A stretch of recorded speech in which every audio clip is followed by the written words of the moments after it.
Hello students, this is Prachi. Welcome to our channel. हम कर रहे हैं क्लास 10th का mathematics basic sample paper 2020-21।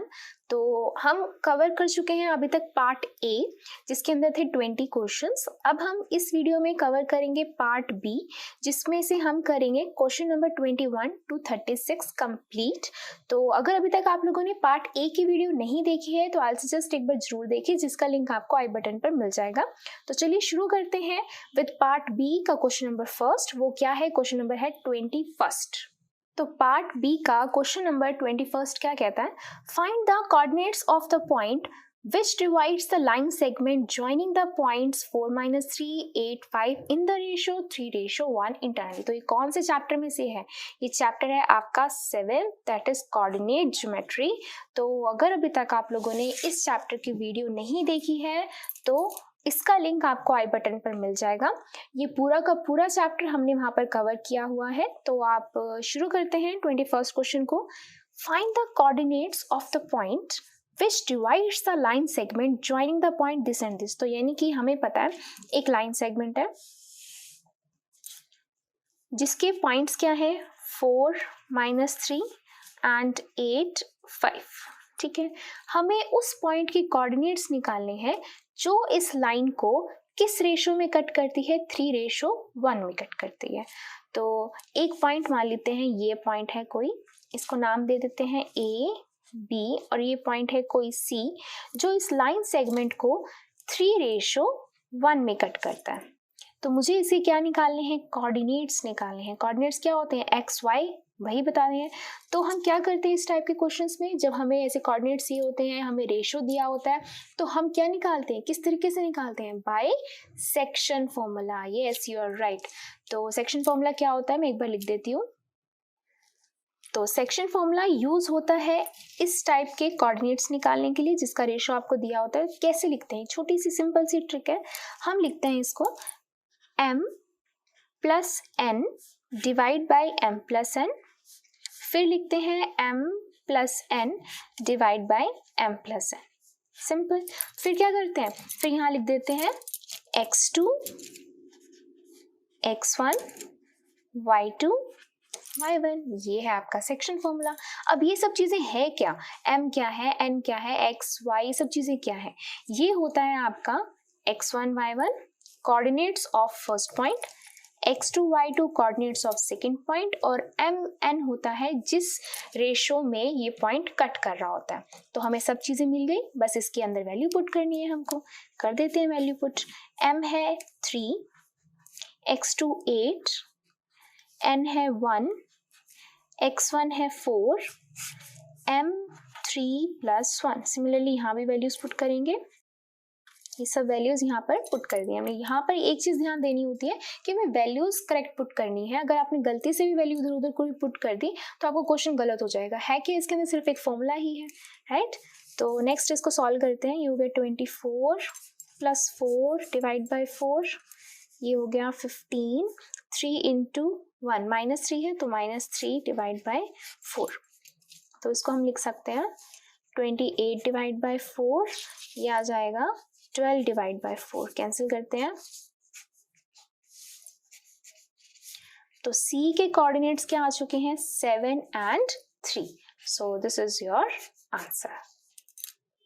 So next है, इसका एक और पार्ट भी है कि find the relation between x and y such that the point is equi distance from the points this and this. चलिए इसको करते हैं सॉल्व।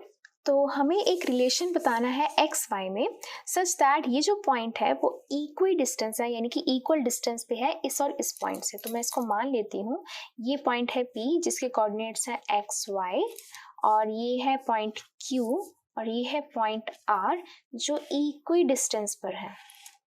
तो Q के कोऑर्डिनेट्स क्या हो जाएंगे? 7, 1, और R के कोऑर्डिनेट्स क्या दिए हुए हैं? 3, 5। तो रिलेशन क्या होता है? Relation between x and y, इसका मतलब होता है हमें कोई एक ऐसी इक्वेशन निकाल के डिराइव करनी है जिसके अंदर x भी आता हो और y भी आता हो। अब जैसे उन्होंने बोला कि इक्वी डिस्टेंस पे है, इक्वी डिस्टेंस क्या है? मतलब क्या है कि PQ इक्वल है किसके? PR के। तो ये हमें गिवन है PQ इक्वल है PR के। इक्वी डिस्टेंस मतलब कौन सा फॉर्मूला लगाने वाले हैं? हम लगाने वाले हैं डिस्टेंस फॉर्मूला। क्या होता है डिस्टेंस फॉर्मूला? ये होता है आपका x2 minus x1 whole square plus y2 minus y1 whole square. Same PR के लिए भी x2 minus x1 whole square plus y2 minus y1 whole square. अब क्या है x2 x1? अब जब हम इसकी बात करेंगे, इसको मान लेते हैं x1 y1, इसको मान लेते हैं x2 y2। This is for PQ। PR के लिए x1 y1 इसको माना हुआ है और R को मान लेते हैं x2 y2। ठीक है, तो अब यहाँ पे वैल्यूज पुट करने वाले हैं हम।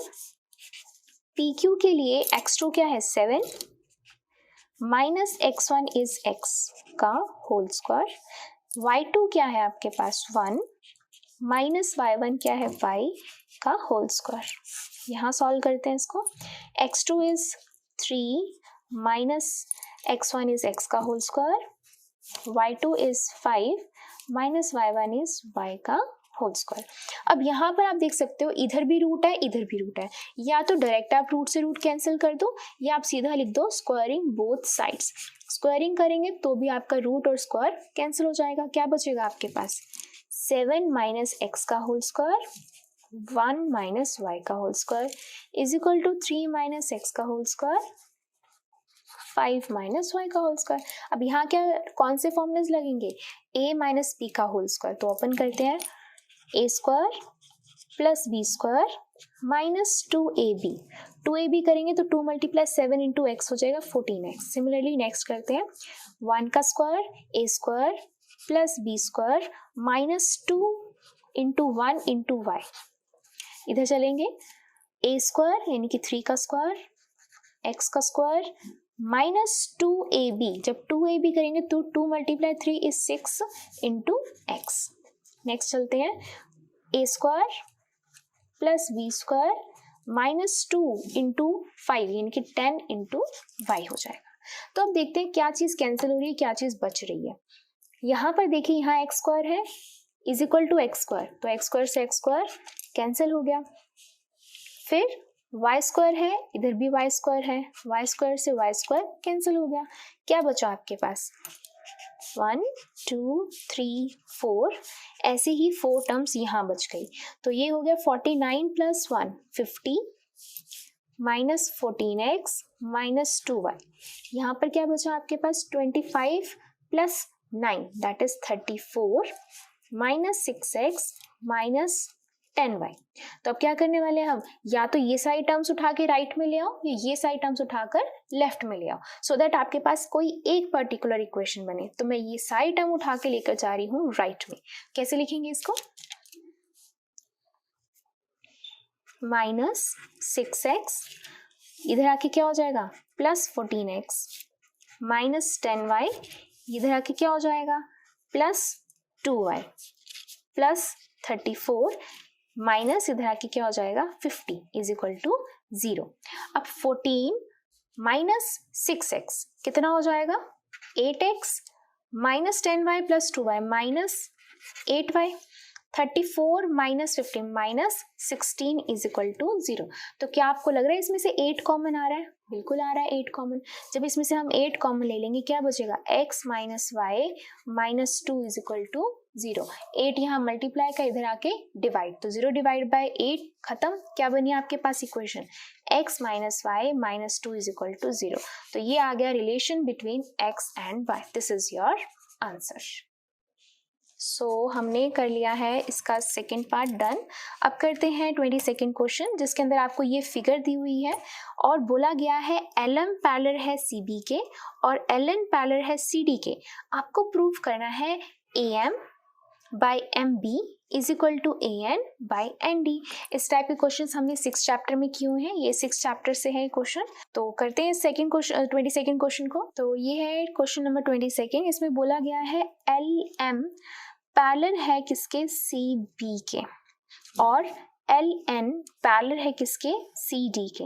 हमें प्रूफ क्या करना है AM by MB equals to AN by ND।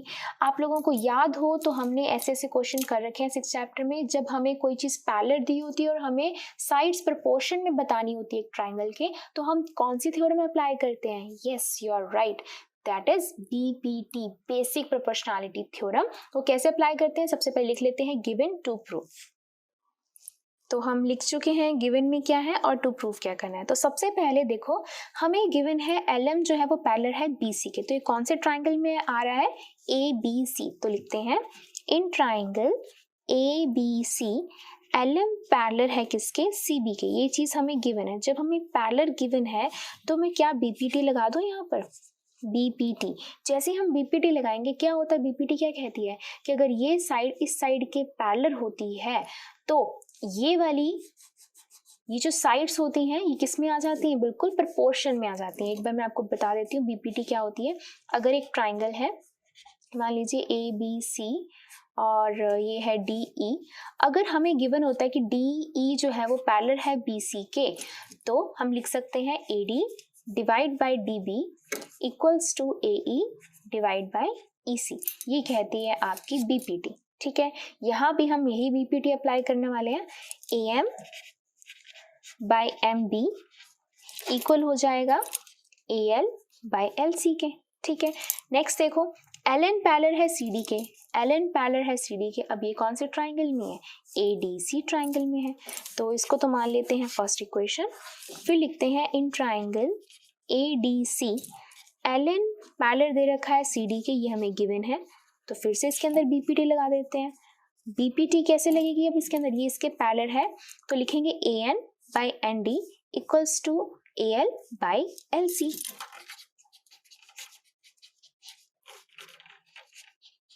तो ये आ गई आपके पास सेकेंड इक्वेशन।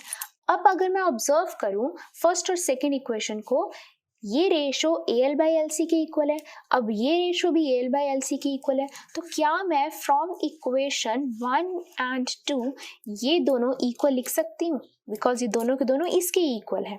तो लिखते हैं AM by MB is equals to AN by ND। क्या मुझे यही प्रूव करना था, यस डेफिनेटली। तो हेंस प्रूव्ड।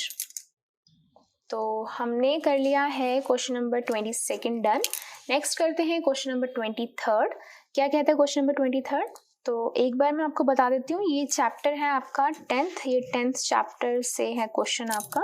तो शुरू करते हैं इसको। A quadrilateral ABCD is drawn to circumscribe a circle. एक क्वाड्रिलेटरल बनाया गया है जिसके अंदर एक सर्कल है। तो प्रूव करना है आपको AB plus CD is equal to AD plus BC। तो लिख लेते हैं गिवन एंड टू प्रूव। तो हमने लिख लिया गिवन कि एक ये क्वाड्रिलेटरल है जिसके अंदर एक सर्कल है और हमें प्रूव करना है ये चीज़। तो अब इसको ध्यान से देखिए, अगर मेरे को AB प्रूव करना, तो पहले AB को मैं ध्यान से अगर देखती हूँ तो इस सर्कल पे AP और AS क्या बना रहे हैं, एक टेंजेंट बना रहे हैं, राइट। ठीक है, एक टेंजेंट बना रहे हैं। तो हमने एक प्रॉपर्टी पढ़ी हुई है टेंजेंट्स की कि अगर एक सर्कल है, इसके बाहर एक पॉइंट है, इस पॉइंट से अगर दो टेंजेंट ड्रॉ किए जाते हैं एक ही सर्कल के ऊपर, तो मान लीजिए ये P है, ये A और ये B, तो हमें पता है कि जो लेंथ AP है वो इक्वल है लेंथ BP के। क्या कहती है थ्योरम, ये कहती है कि a tangent drawn, a pair of tangent drawn from one external point to the circle are equal in length। ठीक है, तो ये होती है इसकी प्रॉपर्टी। तो यहाँ पर भी अगर मैं इसको ध्यान से देखूं, ये एक सर्कल, अगर A को एक एक्सटर्नल पॉइंट लेते हैं तो ये AS और AP टेंजेंट हुए जिनकी लेंथ क्या होगी, बिल्कुल इक्वल होगी। तो मैं क्या लिखने वाली हूँ, AP इक्वल्स टू AS।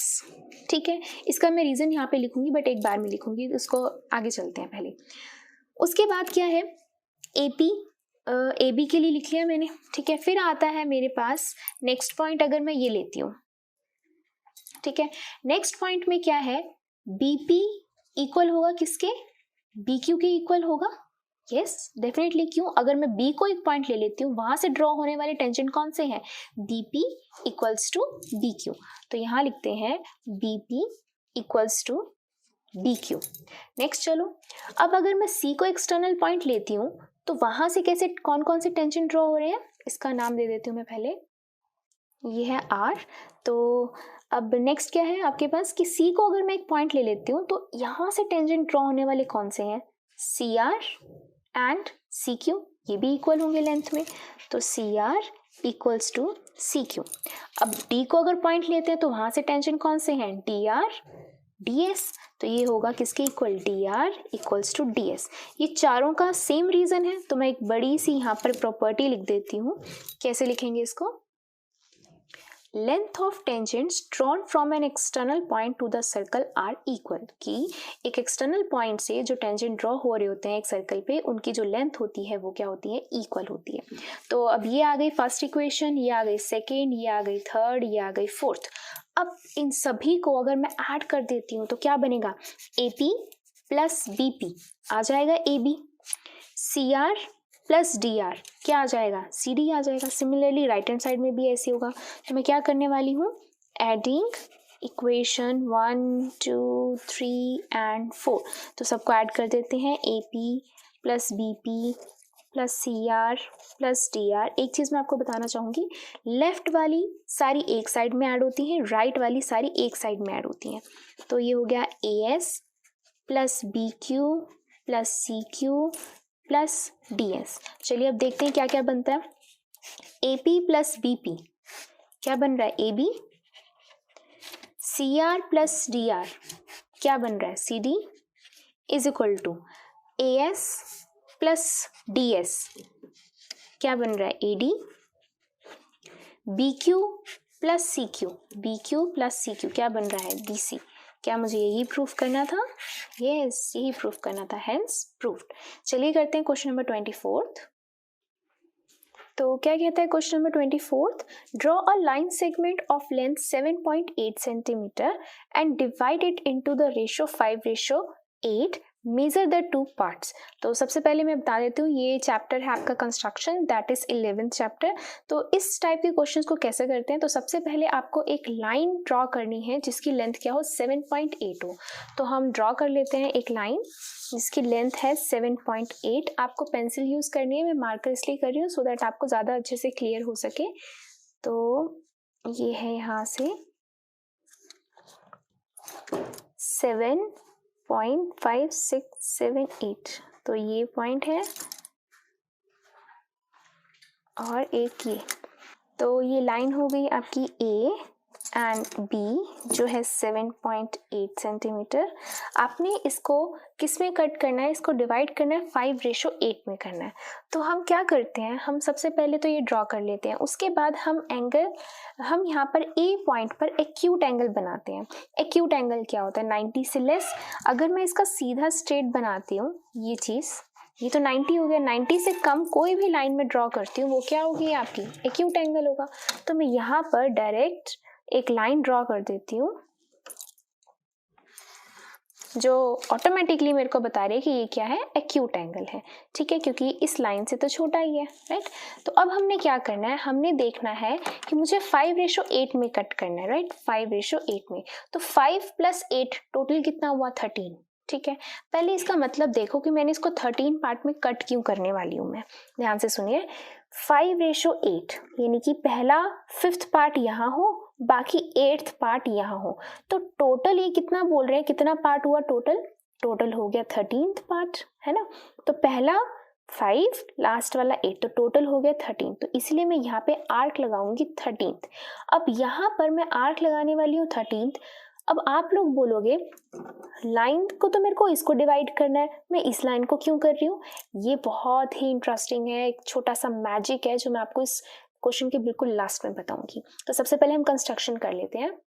तो हम क्या करने वाले हैं, हम ये कंपास को खोलेंगे और यहाँ से आर्क लगाना शुरू करेंगे। कितनी आर्क लगाएंगे हम, यहाँ पर लगाएंगे 13 आर्क। कैसे, पहले यहाँ पर रखा फर्स्ट, और सेम ही रखेंगे, इसको आगे पीछे नहीं करेंगे। फिर यहाँ रखा 2 3 4 5, ऐसे 13 लगा देंगे। तो हमने ये 13 आर्क लगा ली हैं बिल्कुल इक्वल। तो मैं इसको नाम दे देती हूँ A1 A2, ए से शुरू हुआ तो इसीलिए हम इसकी नंबरिंग ना भूलें। मैं इसको नाम दे रही हूँ A1 से लेकर A13 तक। एंड साइड बाय साइड हम स्टेप्स ऑफ कंस्ट्रक्शन भी लिखते रहेंगे। तो सबसे पहला क्या स्टेप था, draw line segment A B of length 7.8 centimetre. तो सेकेंड पॉइंट क्या है, draw an acute angle at point A, तो यहाँ लिख देते हैं।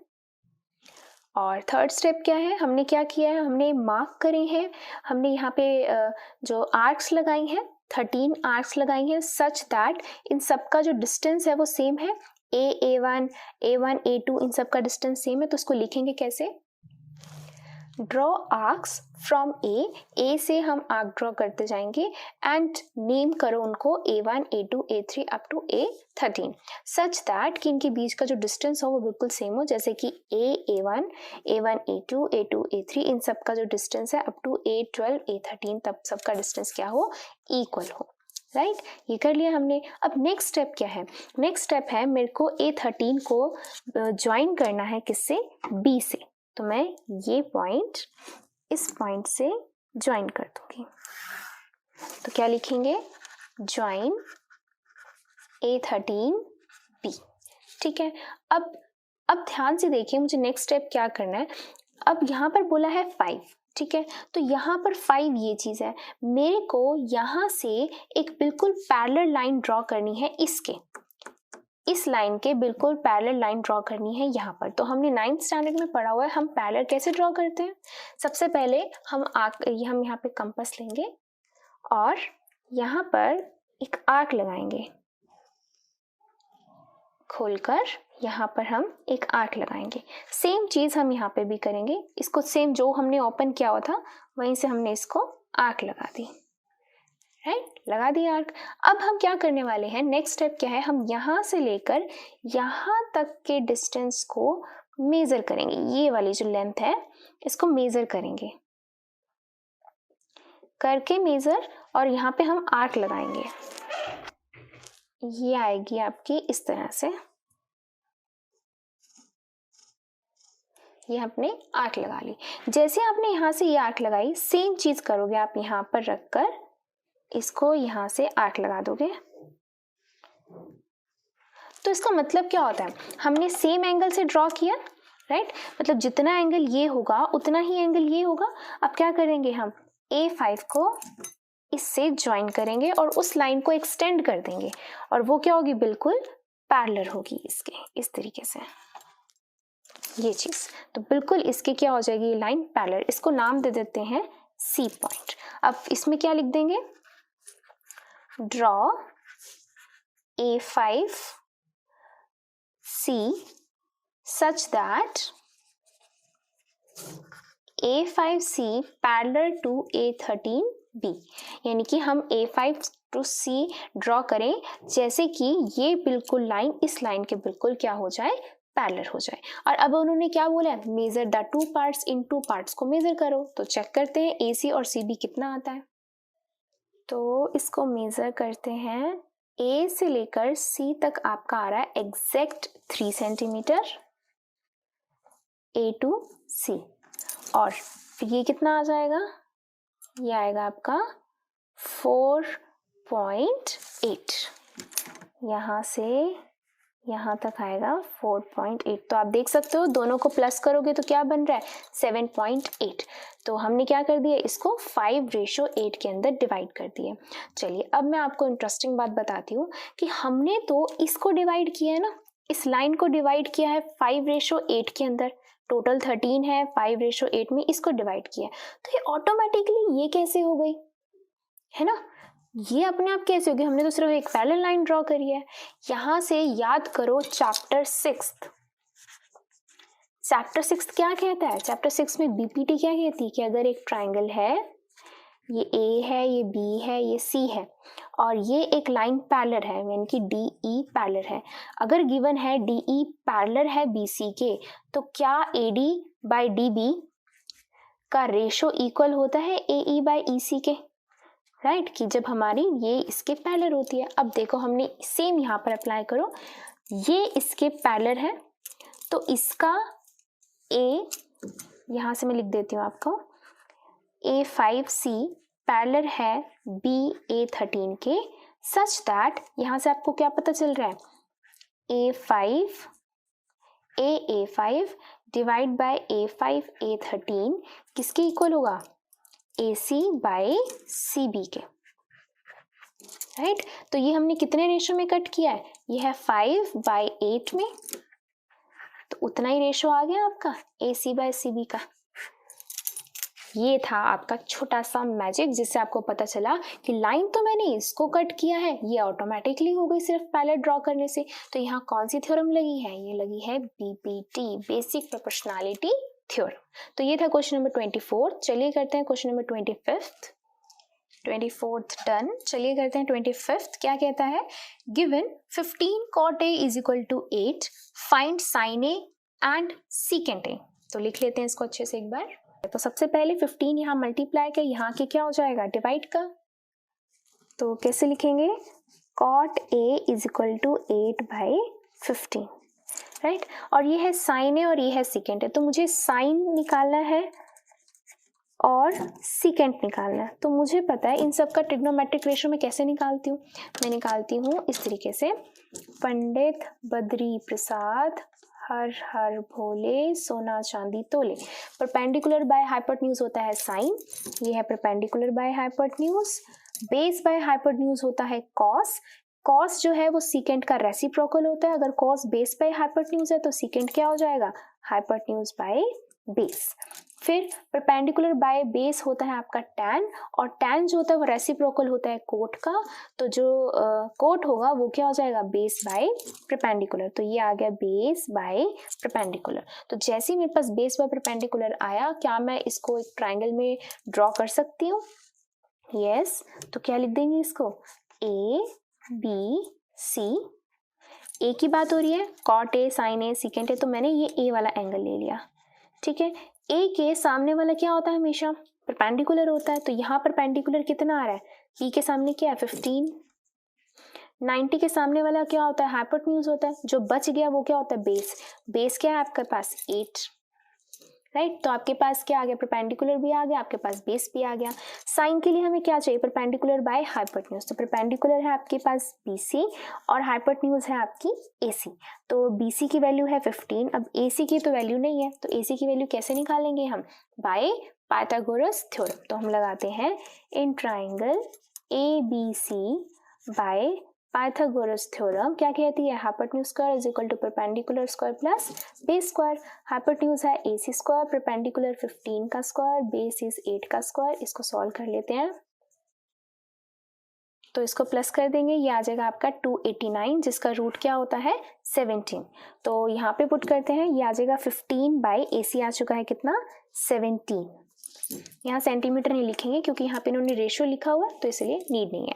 नेक्स्ट है सीकेंट। सीकेंट क्या होता है? Hypotenuse by base. हाइपोटेन्यूज कितनी है? AC। AC की वैल्यू कितनी आई है आपकी? AC बाय बेस है AB। AC आया है आपका 17 और AB कितना है? 8। तो ये आ गया आपके आंसर। तो अब करते हैं 25th का और पार्ट। इसमें क्या बोला गया? Find tan P minus cot R। तो यहाँ पर मुझे निकालना है सबसे पहले tan P की वैल्यू निकालनी है, फिर निकालनी है कॉट R की वैल्यू निकालनी है, ठीक है। तो tan किसके इक्वल होता है? परपेंडिकुलर बाय बेस, और कोट इसका बिल्कुल रेसिप्रोकल होता है, that is base by perpendicular. तो अब हम यहाँ पर देखते हैं क्या क्या चाहिए हमें। tan P मतलब मेरे को ये वाला एंगल देखना, इसके लिए सामने वाला परपेंडिकुलर होता है ना, तो QR होगा परपेंडिकुलर। अब मेरे पास QR तो नहीं है, तो सबसे पहले मैं पाइथागोरस लगाकर QR निकाल लेती हूँ। पाइथागोरस क्या कहती है? Hypotenuse square perpendicular square plus base square. Hypotenuse कितनी है? 13, परपेंडिकुलर कितना है? 12। तो QR निकाल लेते हैं, ये हो गया 169, ये 144, इधर आके माइनस हो जाएगा, इसको करेंगे माइनस, हो गया 25 QR का स्क्वायर। जब रूट लगाएंगे तो QR कितना आ जाएगा आपके पास? 5 सेंटीमीटर। QR आ गया 5 सेंटीमीटर। अब tan P देखना है आपको। P एंगल के लिए ये सामने वाला क्या होता है? परपेंडिकुलर। 90 के सामने वाली तो हमेशा हाइपोटेन्यूज होती है, जो बच गया वो हो गया बेस। तो for tan P perpendicular is QR, और QR की वैल्यू क्या निकली है? 5 बाय बेस। बेस क्या है आपके पास? PQ कितना है आपके पास? 12। Next cot R। अब कोट R के लिए R ये है, R के सामने वाला क्या होगा? परपेंडिकुलर होगा, ठीक है। और 90 के सामने वाला तो हमेशा हाइपोटेन्यूज होता है, जो बच गया वो होता है बेस। तो कोट आर के लिए जो बेस है वो है क्यू आर, वो कितना है आपका 5 आया था, डिवाइड बाय परपेंडिकुलर, तो आर के सामने वाला परपेंडिकुलर क्या हुआ 12। तो अब इन सब की वैल्यूज यहाँ पे पुट कर देते हैं। tan p आ गया 5/12 माइनस कोट आर भी कितना आ गया 5/12, दोनों क्या हो गए कैंसिल, आंसर आ गया आपका 0। तो चलिए करते हैं क्वेश्चन नंबर 26। मैं पहले बता देती हूँ, ये क्वेश्चन है आपका 5th चैप्टर से, that is AP arithmetic progression. अगर अभी तक आप लोगों का अर्थमेटिक प्रोग्रेशन वीक है तो ये पूरा का पूरा चैप्टर करवाया हुआ है, जिसका लिंक आपको आई बटन पर मिल जाएगा। तो इसके लिए यहाँ पे पढ़ते हैं 26 question. How many terms of AP 9, 17, 25 must be taken to give us sum 636। क्या कह रहा है कि कितनी सारी टर्म्स में लूं, ये आपको एक एपी दिया हुआ है 9, 17, 25 एंड सो ऑन, ठीक है। कितनी सारी टर्म्स और लूं कि जिनका सम मिलकर कितना आए 636। तो यानी कि आपको सम दे रखा है, एसएन दे रखा है 636 और ये आपको एपी दिया हुआ है। एपी की फर्स्ट टर्म दे रखी है आपको 9, सेकेंड टर्म दे रखी है आपको 17। तो यानी कि यहाँ से हम कॉमन डिफरेंस निकाल सकते हैं। कॉमन डिफरेंस क्या होता है, second term minus first term. तो आपके पास एसएन है, आपके पास ए है, आपके पास डी है। हाउ मेनी टर्म्स, कितनी टर्म्स लूँ मैं और, तो ये पहली टर्म है, दूसरी टर्म है, तीसरी टर्म है, कितनी टर्म्स और लेनी है, यानी कि आपको क्या निकालना है, आपको निकालना है नंबर ऑफ टर्म्स, यानी कि एन फाइंड आउट करना है। तो एन कैसे फाइंड आउट करेंगे, हमें एसएन दे रखा है, ए दे रखा है, डी दे रखा है, हम इन्हीं की हेल्प से करेंगे। तो इनकी हेल्प से हमारे पास एक फॉर्मूला है, S N equals to n/2 2a plus n-1 into D. तो ये फॉर्मूला आया भी कहाँ से है, ये मैंने चैप्टर में आपको कंप्लीट बताया हुआ है, ये फॉर्मूला आया भी कहाँ से है। तो इसीलिए मैं आपको बार बार बोल रही हूँ कि इस क्वेश्चन के रिलेटेड जो चैप्टर है एपी उसको जरूर देखें। तो चलो इसमें वैल्यूज पुट करते हैं। एसएन है आपके पास 636, एन आपको फाइंड करना है, 2 इंटू ए है first term that is 9, N and D कितना है आपके पास 8। तो क्रॉस मल्टीप्लाई करेंगे तो 2 इधर चला जाएगा, ये आ जाएगा 1 2 7 2। फिर N as it is 9 multiply 2 is 18 plus 8 को अंदर मल्टीप्लाई कर देते हैं, क्या आएगा 8n माइनस 8। तो 18 माइनस 8 कितना हो गया 10 प्लस 8n, n को अंदर मल्टीप्लाई कर देते हैं 10n प्लस 8n स्क्वायर। अब ये प्लस का इधर आके क्या हो जाएगा माइनस का, तो लिखते हैं 8n square plus 10n minus 1 2 7 2 is equal to 0। अब क्या चीज़ कॉमन आ रही है इसमें से, 2 कॉमन आ रहा है तो 2 कॉमन ले लेते हैं, 4n square plus 5n minus 636 is equal to 0। 2 multiply का इधर आके क्या हो जाएगा डिवाइड का, तो 0 डिवाइड बाई 2 कैंसिल, क्या बच गया आपके पास 4n square plus 5n minus 636 is equal to 0। तो ये आ चुकी है आपके पास क्या, एक क्वाड्रेटिक इक्वेशन। तो इस क्वाड्रेटिक इक्वेशन को सॉल्व कैसे करते हैं, यूजिंग फैक्टराइजेशन। तो फैक्टराइजेशन कैसे करेंगे हम, सबसे पहले चेक करते हैं एन स्क्वायर का कॉफिशिएंट क्या है 4 और ये कितना है 636। तो हम मल्टीप्लाई करेंगे 4 636 को, तो 4 मल्टीप्लाई 636 आता है आपके पास 4 4 2 5, ये आता है। तो हम क्या करने वाले हैं, अब 2 5 4 4 के फैक्टर्स बनाएंगे। किस तरीके से सॉल्व करेंगे इसको ध्यान से देखते हैं। 2 5 4 4 के फैक्टर्स बनाते हैं, क्या आएगा इसका, पहले 2 पे जा रहा है, 2 2 सा 4 7 2। अब यहाँ पर किस पे जाएगा, 3 पर जाएगा, 3 5 सा एंड 3 3 सा and 53 is a prime number, तो ये सीधा सीधा 53 पर जाएगा। तो अब ये तो हमने फैक्टराइज कर लिया इसको, ठीक है। अब हमने कुछ इस तरह से इसको अरेंज करना है, ये जो नंबर्स आए हैं इनको कुछ इस तरीके से अरेंज करना है सच दैट इनको प्लस माइनस करके कितना आना चाहिए 5 आना चाहिए। तो सोचते हैं क्या बनेगा, तो देखते हैं 2 2 सा 4 4 2 सा 8 8 2 सा 16 एंड 16 3 सा 48। वेरी गुड, यहीं से हमारे पास बन रहा है, यहाँ से लेकर यहाँ तक तो आ गया 48। और नीचे है आपके पास क्या 53। तो 53 में से अगर मैं 48 को माइनस करती हूँ मेरे पास कितना आता है 5। बन गया मेरा काम। अब इसको हम स्प्लिट कर देते हैं 4n² plus 5n minus 636 is equal to 0। कैसे स्प्लिट करते हैं 4n² as it is, 5n को क्या लिखेंगे हम 53n प्लस का माइनस का 48n, इस तरीके से माइनस 636 इज इक्वल टू 0। अब इसमें से क्या चीज़ कॉमन आ रही है, सिर्फ n कॉमन आ रहा है, तो क्या बचेगा 4n प्लस 53। अब यहाँ से हमें कुछ इस तरीके से कॉमन लेना है सच दैट अंदर ब्रैकेट में क्या बचे 4n प्लस 53। सबसे पहले तो माइनस कॉमन आ रहा है, ठीक है, फिर क्या कॉमन आ रहा है 12 कॉमन आ रहा है। तो अगर 12 कॉमन लेंगे तो यहाँ क्या बचेगा आपके पास 4n माइनस, इसमें से 12 कॉमन लेंगे तो बचेगा 53, सॉरी माइनस बाहर ले लिया तो माइनस माइनस प्लस। तो अब ये हो गया n माइनस 12, ये क्या हो गया 4n प्लस 53, 4n प्लस 53, वो इसको एक बार लिख लेंगे हम। अब इन दोनों को हम 0 के इक्वल इक्वेट करते हैं, यहाँ से n आ गया आपके पास 12 और यहाँ से n आ गया आपके पास माइनस 53 माइनस 53/4। ओके, अब आप लोग मुझे बताओ इसके n की दो वैल्यूज आ रही हैं, एक तो ये और एक ये, कौन सी पॉसिबल कौन सी है, यस 12 वाली आपका आंसर है, ये आपकी रिजेक्ट हो जाएगी। अब रिजेक्ट क्यों होगी, ध्यान से सुनिए, हमें निकालनी है number of terms, right. Number of terms, किसी चीज का जो नंबर होता है वो कभी माइनस या फ्रैक्शन में आ सकता है, नहीं आ सकता। जैसे नंबर ऑफ स्टूडेंट्स, क्या कभी फ्रैक्शन में या माइनस में आ सकते हैं नंबर ऑफ स्टूडेंट्स, तो इसका आंसर क्या आएगा, सीधा सीधा पॉजिटिव इंटीजर दैट इज 12।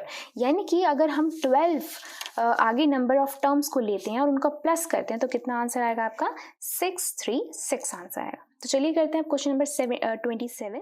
सो हम कर चुके हैं क्वेश्चन नंबर 26। नेक्स्ट चलते हैं क्वेश्चन नंबर 27 क्या कहता है, prove that √3 is an irrational number. तो सबसे इंपॉर्टेंट चीज़ है ये वाला, यहाँ पर आपको √5 आ सकता है, √7, √11, √13, और इसको प्रूव करने के लिए मैंने एक वीडियो बनाई हुई है, ये है आपका फर्स्ट चैप्टर में से, वहाँ पर आपको सारे प्रूफ मिल जाएंगे, √5 का भी, √7, √2, √13, इन सब के आपको एक ही वीडियो में आपको मिल जाएगा, जिसका लिंक आपको आई बटन पे मिल जाएगा।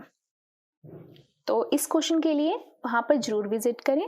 सो आपको वहाँ पे एक एक स्टेप क्लियर होगा, ये कैसे किया है हमने, कहाँ से आया, इरेशनल क्या होते हैं, उसके लिए भी आप फर्स्ट चैप्टर कंप्लीट देख सकते हो स्टार्टिंग से लेकर एंड तक।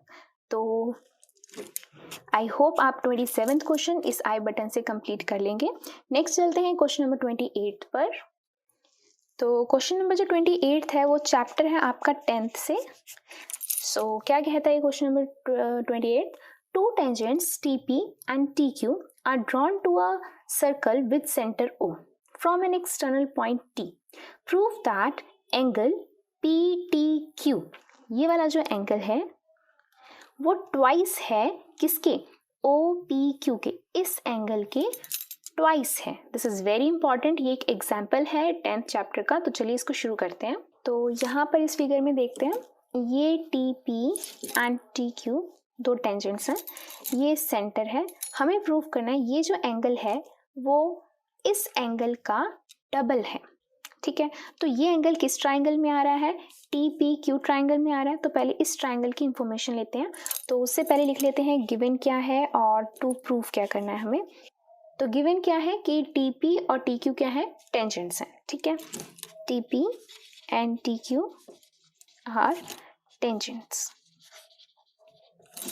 टू प्रूव, चलिए शुरू करते हैं प्रूफ। तो प्रूफ हम शुरू करते हैं जहाँ से हमें जो चीज़ हमें गिवन है, हमें गिवन है TP और TQ टेंजेंट्स हैं और वो एक एक्सटर्नल पॉइंट एक से ही है। तो हमें पता है कि जो TP है वो इक्वल है TQ के, क्यों, length of tangents drawn from external point to the circle are equal. तो ये एक थ्योरम होती है जिससे हमें पता चल गया कि अगर TP इक्वल है TQ के तो TPQ जो बनेगा is an isosceles triangle, right. ये एक आइसोसेलेस ट्राइंगल हो गया, ठीक है। तो ये एक अगर आइसोसेलेस ट्राइंगल है तो ये एंगल इस एंगल के इक्वल होगा। Why, angles opposite to equal sides are equal. तो मैं लिख सकती हूँ angle T P Q equals to angle T Q P. क्या लिखेंगे हम? Angles opposite to equal sides are equal.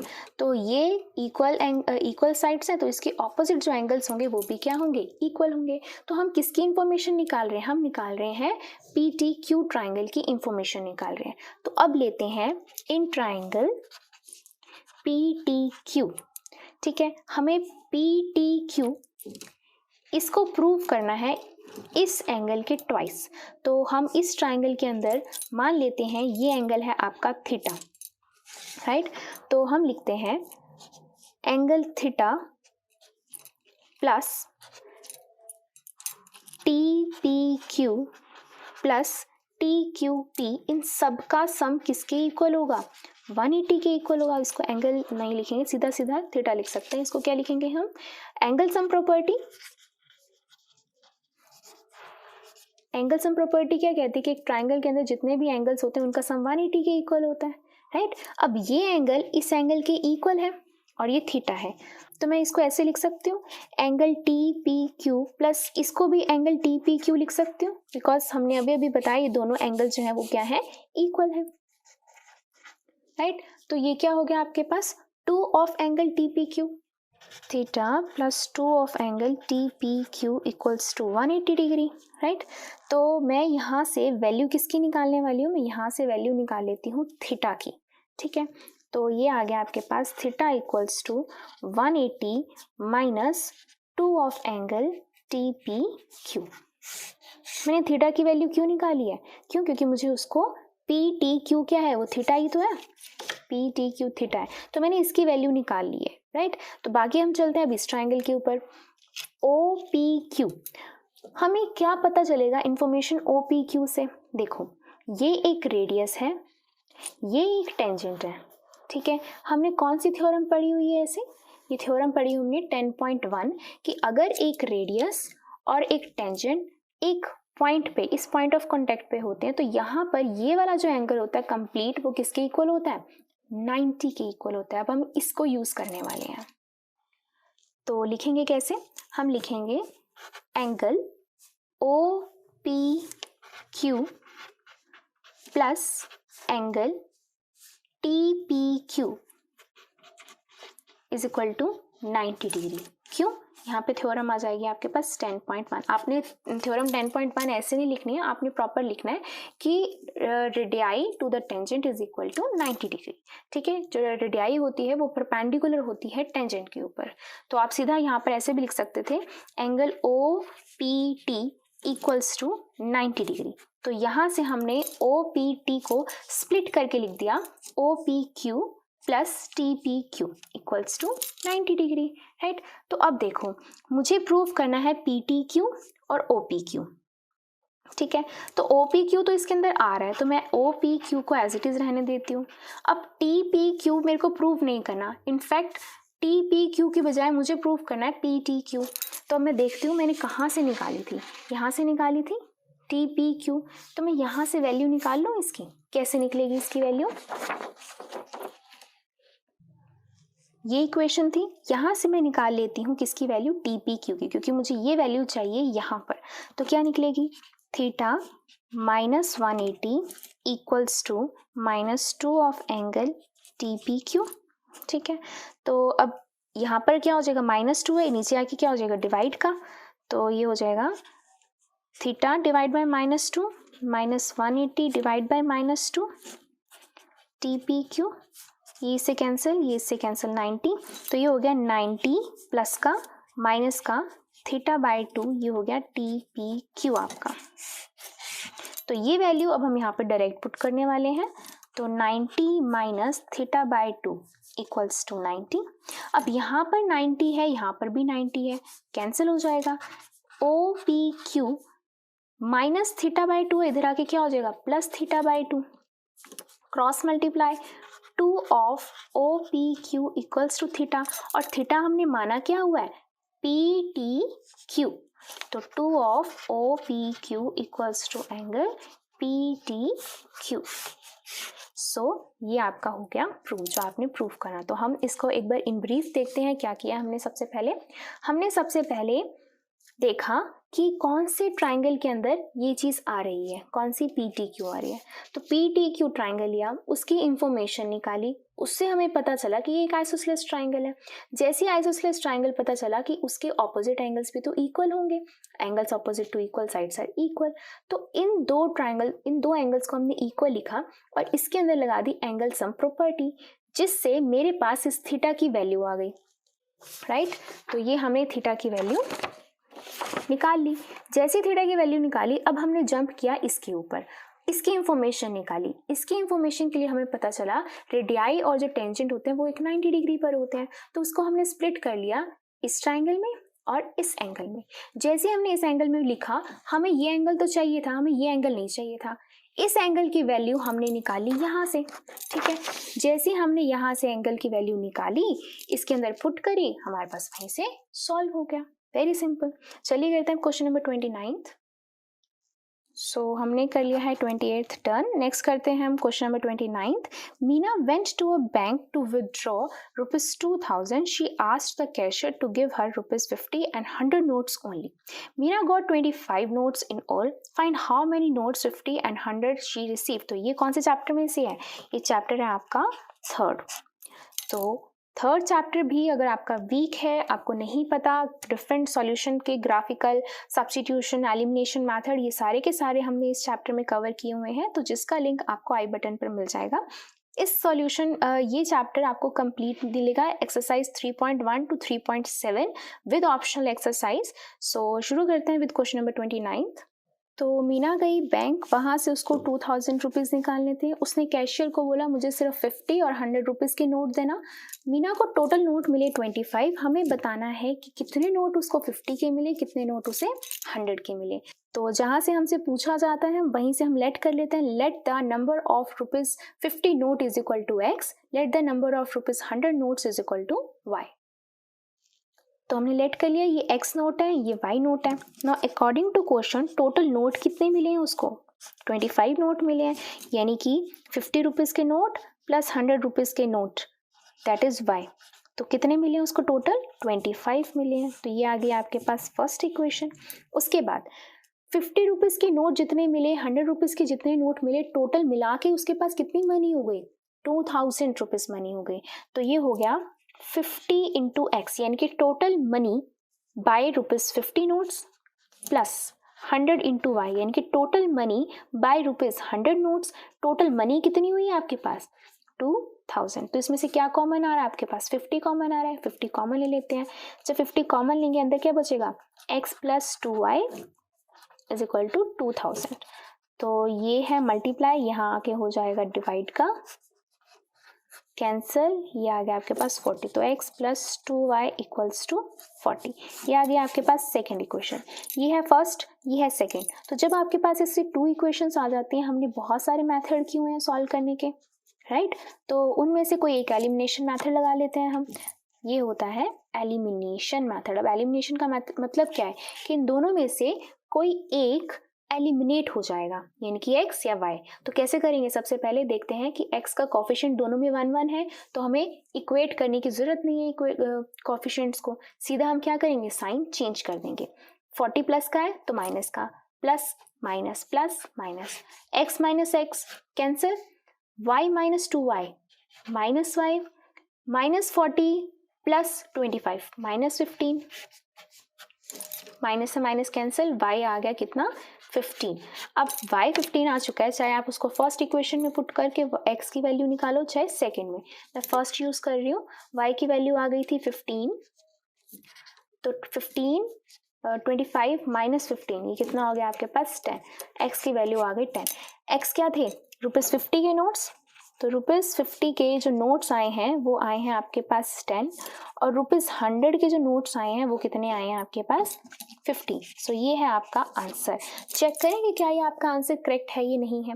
देखो 50 रुपीज़ के नोट है x, ठीक है। तो 50 इंटू एक्स कितना आया है? यानी कि 50 रुपये के 10 नोट हैं। और 100 रुपये के कितने नोट आए हैं? 15 आए हैं। तो ये आ गया आपका 500 total money by 50 rupees notes, ये आ गया 1500 total money by 100 rupees notes. तो 1500 प्लस 500 टोटल कितना आ गया 2000, यही आपने निकाला है। तो ये था आपका question number 29। So question 29 done. Next करते हैं 30th क्वेश्चन। ये आया आपका question number 15, that is probability से। तो वेरी इंटरेस्टिंग चैप्टर, चलिए करते हैं इस क्वेश्चन को। तो क्वेश्चन 30th में वो बोल रहा है कि एक बॉक्स जिसके अंदर 90 डिस्क हैं which are number from 1 to 90, यानी कि 90 डिस्क हैं जिसको हमने 1 से लेकर 90 तक उसको नंबर देती हैं। If one disc is drawn at random from the box, उस बॉक्स में से कोई एक रैंडमली हमने एक डिस्क निकाल ली, क्या प्रोबेबिलिटी है कि उस डिस्क के ऊपर एक 2 डिजिट नंबर होगा। तो सबसे पहले हमें टोटल पॉसिबल आउटकम्स कितनी होंगी, टोटल पॉसिबल यानी कि 1 2 3 4 6 अप टू 90, यानी कि 1 से लेकर 90 तक टोटल पॉसिबल आउटकम्स हो गई आपकी 90 की 90। ठीक है, तो सबसे पहला है आपके पास कि 2 डिजिट नंबर हो, 2 डिजिट नंबर। तो उसको ध्यान से सोचिए, 2 डिजिट नंबर कहाँ से शुरू होते हैं, ये हो गया 7 8 9, अब 10 से शुरू होंगे 2 डिजिट नंबर। ठीक है, 10 से लेकर 90 तक सारे के सारे 2 डिजिट नंबर जाएंगे, क्योंकि 9 तक तो 1 डिजिट नंबर है। तो अब देखो 90 में से पहले 9 जो हैं वो 1 डिजिट नंबर हैं, बाकी सारे के सारे 2 डिजिट नंबर हैं। तो 90 में से पहले 9 माइनस कर दे, कितना आ गया 81, 81 आ गए आपके पास 2 डिजिट नंबर। तो हम लिखते हैं अब यहाँ पे probability of getting a 2 digit number, ये कहाँ से जाएंगे 10 11 अप टू 90, टोटल काउंट किया तो कितने आ गए 81। तो ये हो गई आपकी favourable outcomes divide by total possible outcomes कितनी है तो टोटल 90 की 90 डिस्क ना, तो ये हो गए 90, कैंसिल कर देते हैं, 9 पे जाता है 9/10, तो अब 9/10 इसका हो गया आंसर। तो इसका सेकेंड पार्ट देखते हैं। सेकेंड पार्ट बोला क्या है, अ परफेक्ट स्क्वायर नंबर, एक परफेक्ट स्क्वायर नंबर हो। तो 1 से लेकर 90 तक परफेक्ट स्क्वायर नंबर क्या होंगे, 1 से शुरू करते हैं। ठीक है, तो परफेक्ट स्क्वायर नंबर 1 का स्क्वायर 1, 2 का स्क्वायर 4, 3 का स्क्वायर 9, 4 का स्क्वायर 16, 5 का स्क्वायर 25, 6 का 36, 7 का 49, 8 का 64, 9 का 81, 10 का 100। बस यहीं रुक जाओ, 100 तो 90 के बीच में नहीं आ रहा ना, तो कहाँ तक के परफेक्ट स्क्वायर आया आपके पास 81। तो ये कितने हो गए 1 2 3 4 5 6 7 8 9। तो क्या लिखेंगे, probability of getting a perfect square number. तो ये हो गया आपके पास 9 डिवाइड बाय टोटल है ही कितने आपके पास 90 डिस्क है, कैंसिल करके क्या आएगा 1/10। तो ये आ गया आपका सेकंड का आंसर। चलिए करते हैं थर्ड बोला है अ नंबर डिविजिबल बाय 5, एक नंबर जो 5 से डिविजिबल होता हो। तो 5 से डिविजिबल होने वाले नंबर कहाँ से हैं, शुरुआत करते हैं 5 से शुरू होगा, 5 10 15, पहले तो सारा का सारा 50 तक तो 5 का टेबल ही चलेगा, राइट। तो चलिए चलते हैं 25 30 35 40 45। तो ये सारे के सारे नंबर्स क्या होंगे, एक तो जो जिनके साथ 0 लगी हुई है या जिनके साथ 5 लगा हुआ है वो सभी के सभी किससे डिविजिबल होंगे 5 से डिविजिबल होंगे। तो probability of getting number divisible by 5 is equal to, count करो कितने नंबर है 1 2 3 4 5 6 7 8 9 10 11 12 13 14 15 16 17 18, तो 18 नंबर है। तो पॉसिबल फेवरेबल आउटकम्स हो गई 18 डिवाइड बाय टोटल कितनी है आपके पास 90, किससे कैंसिल हो रहा है 9 पे कैंसिल हो रहा है, 9 2 9, इसको कैंसिल कर दी, ये आ गया आपके पास 1/5। So this is your answer. So ये हो गया आपका 30th क्वेश्चन। 30th का और पार्ट करते हैं, ये है 52 कार्ड्स में से, दिस इज़ वेरी इंटरेस्टिंग। मैं पूरा का पूरा एक टेबल बनाती हूँ फिर उसमें से आपको समझाती हूँ। तो यहाँ मैं टेबल बनाने वाली हूँ सबसे पहले 52 कार्ड्स का। तो ये हैं सबसे पहले 52 कार्ड्स, जिसमें से हमने इसको डिस्ट्रीब्यूट किया होता है 26 में, 26 एंड 26। तो 26 एक होते हैं ब्लैक और यही 26 होते हैं रेड। तो जो ब्लैक के अंदर आते हैं वो होते हैं आपके स्पेड और क्लब, ये भी होते हैं, ये होते हैं आगे फर्दर 26 है, 13 में डिवाइड हो जाते हैं। रेड के अंदर आपके आते हैं 2 हार्ट, वो 13 में डिवाइड हो जाएगा, और डायमंड, और जो डायमंड है वो भी किस में हो जाएगा 13 में, 26 13। तो अब ये सब चीज़ें क्या हैं, तो इनके अब नंबर्स शुरू होते हैं। कैसे नंबर शुरू होते हैं, सबसे पहले आता है किंग, क्वीन, जैक। ये कौन से नंबर कैरी करते हैं, ये होते हैं 13 पे, 12 पे, 11 पे। तो 13 वाला सबसे जो बड़ा होता है that is king, queen and jack, पूरा लिख देती हूँ मैं। उसके बाद आपके नंबर शुरू होते हैं 10, 9, 8, 7, 6, 5, 4, 3, 2, और जो लास्ट में होता है वो लास्ट में आपका 1 नहीं होता, 1 की बजाय होता है ए मतलब कि एस, राइट। तो सेम ये जो 13 के 13 कार्ड्स हैं, सेम इसके अंदर, सेम इसमें और सेम इसमें होते हैं। तो मैं एक बार लिख देती हूँ। तो ये मैंने यहाँ पे कंप्लीट कर दिए हैं 52 कार्ड्स। तो 26 ब्लैक, 26 रेड, फिर आगे ये फर्दर ये 13। ऑल्सो यहाँ पर ये जो किंग, क्वीन, जैक होते हैं, ये जो पोर्शन है ये वाला, इस पोर्शन को बोला जाता है, ये है आपके क्या, फेस कार्ड, इनको बोले जाते हैं फेस कार्ड। तो टोटल फेस कार्ड कितने हुए, 3 12 फेस कार्ड्स हुए आपके, राइट। तो चलिए ये होते हैं आपका एक टेबल जिससे रिलेटेड आपके सारे के सारे कार्ड्स वाले क्वेश्चन कंप्लीट हो सकते हैं। तो अब पढ़ते हैं क्वेश्चन को। तो क्वेश्चन कहता है आपका, एक कार्ड हमने निकाला, क्या प्रोबेबिलिटी है a king of red colour होगा। रेड कलर यानी कि इसमें से हमें देखना है, इसमें से किंग होगा। रेड के किंग कितने हैं, 1 और 2, ठीक है। और टोटल कार्ड्स कितने हैं, 52। तो प्रोबेबिलिटी क्या बनेगी, किंग ऑफ रेड कलर की प्रोबेबिलिटी बनेगी 2/52, जिसको हम कैंसिल कर सकते हैं, वो आ जाएगा 1/26। नेक्स्ट है आपके पास अ स्पेड, एक स्पेड हो। स्पेड क्या है, ये है स्पेड। स्पेड टोटल कितने हैं आपके पास, 13 है, और टोटल कितने हैं 52। तो स्पेड की प्रोबेबिलिटी क्या होगी, 13/52, जिसको आप कैंसिल करके क्या आ सकता है, 1/4 आ सकता है। नेक्स्ट है a queen of diamonds. Queen of diamonds, queen ये रही और डायमंड कहाँ है ये, तो डायमंड के अंदर तो सिर्फ एक ही क्वीन है ना, और तो कहीं डायमंड नहीं है, डायमंड की क्वीन सिर्फ एक है, और टोटल कार्ड्स कितने हैं 52। तो क्या है आपके पास, क्वीन ऑफ डायमंड के लिए 1/52।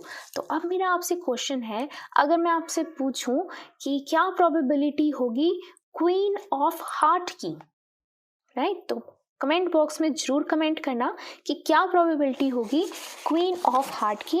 इस टेबल को एक बार अच्छे से देखकर कमेंट बॉक्स में जरूर कमेंट करें। तो चलिए नेक्स्ट क्वेश्चन करते हैं।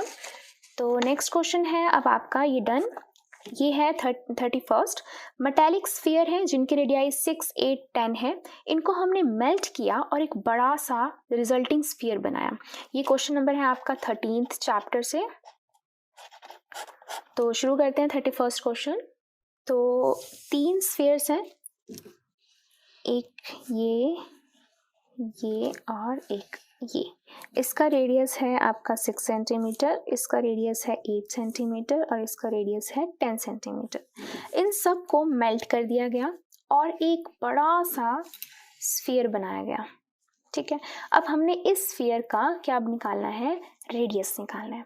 तो इन सब को मेल्ट करके ये बना, ठीक है। अब जब हम सबको मेल्ट करके ये बना तो मतलब क्या है, इन तीनों का वॉल्यूम इज इक्वल टू इसका वॉल्यूम होगा। तो volume of first sphere plus volume of second sphere plus volume of third sphere, ये किसके इक्वल होगा, बड़े वाले वॉल्यूम के इक्वल होगा, ठीक है। तो वॉल्यूम ऑफ स्फीयर होता क्या है, यस आपको फॉर्मूलाज लर्न करने की बहुत नीड है। वॉल्यूम ऑफ स्फीयर होता है आपका 4/3 पाई आर क्यूब। तो वॉल्यूम ऑफ फर्स्ट स्फीयर के लिए क्या लगेगा, 4/3 पाई R1 क्यूब, क्योंकि फर्स्ट स्फीयर की बात हो रही है। सेकंड के लिए 4/3 पाई R2 क्यूब, इसके लिए 4/3 pi R3 cube is equal to 4/3 pi R cube. हमें ये R निकालना है, बड़े वाला R निकालना है, ठीक है। तो अब देखो सब में से क्या कॉमन आ रहा है, 4/3 पाई कॉमन आ रही है, अंदर क्या बच गया, R1 cube, R2 cube, R3 cube is equal to 4/3 pi capital R cube. अब यहाँ पर भी 4/3 पाई, यहाँ पर भी 4/3 पाई, कैंसिल।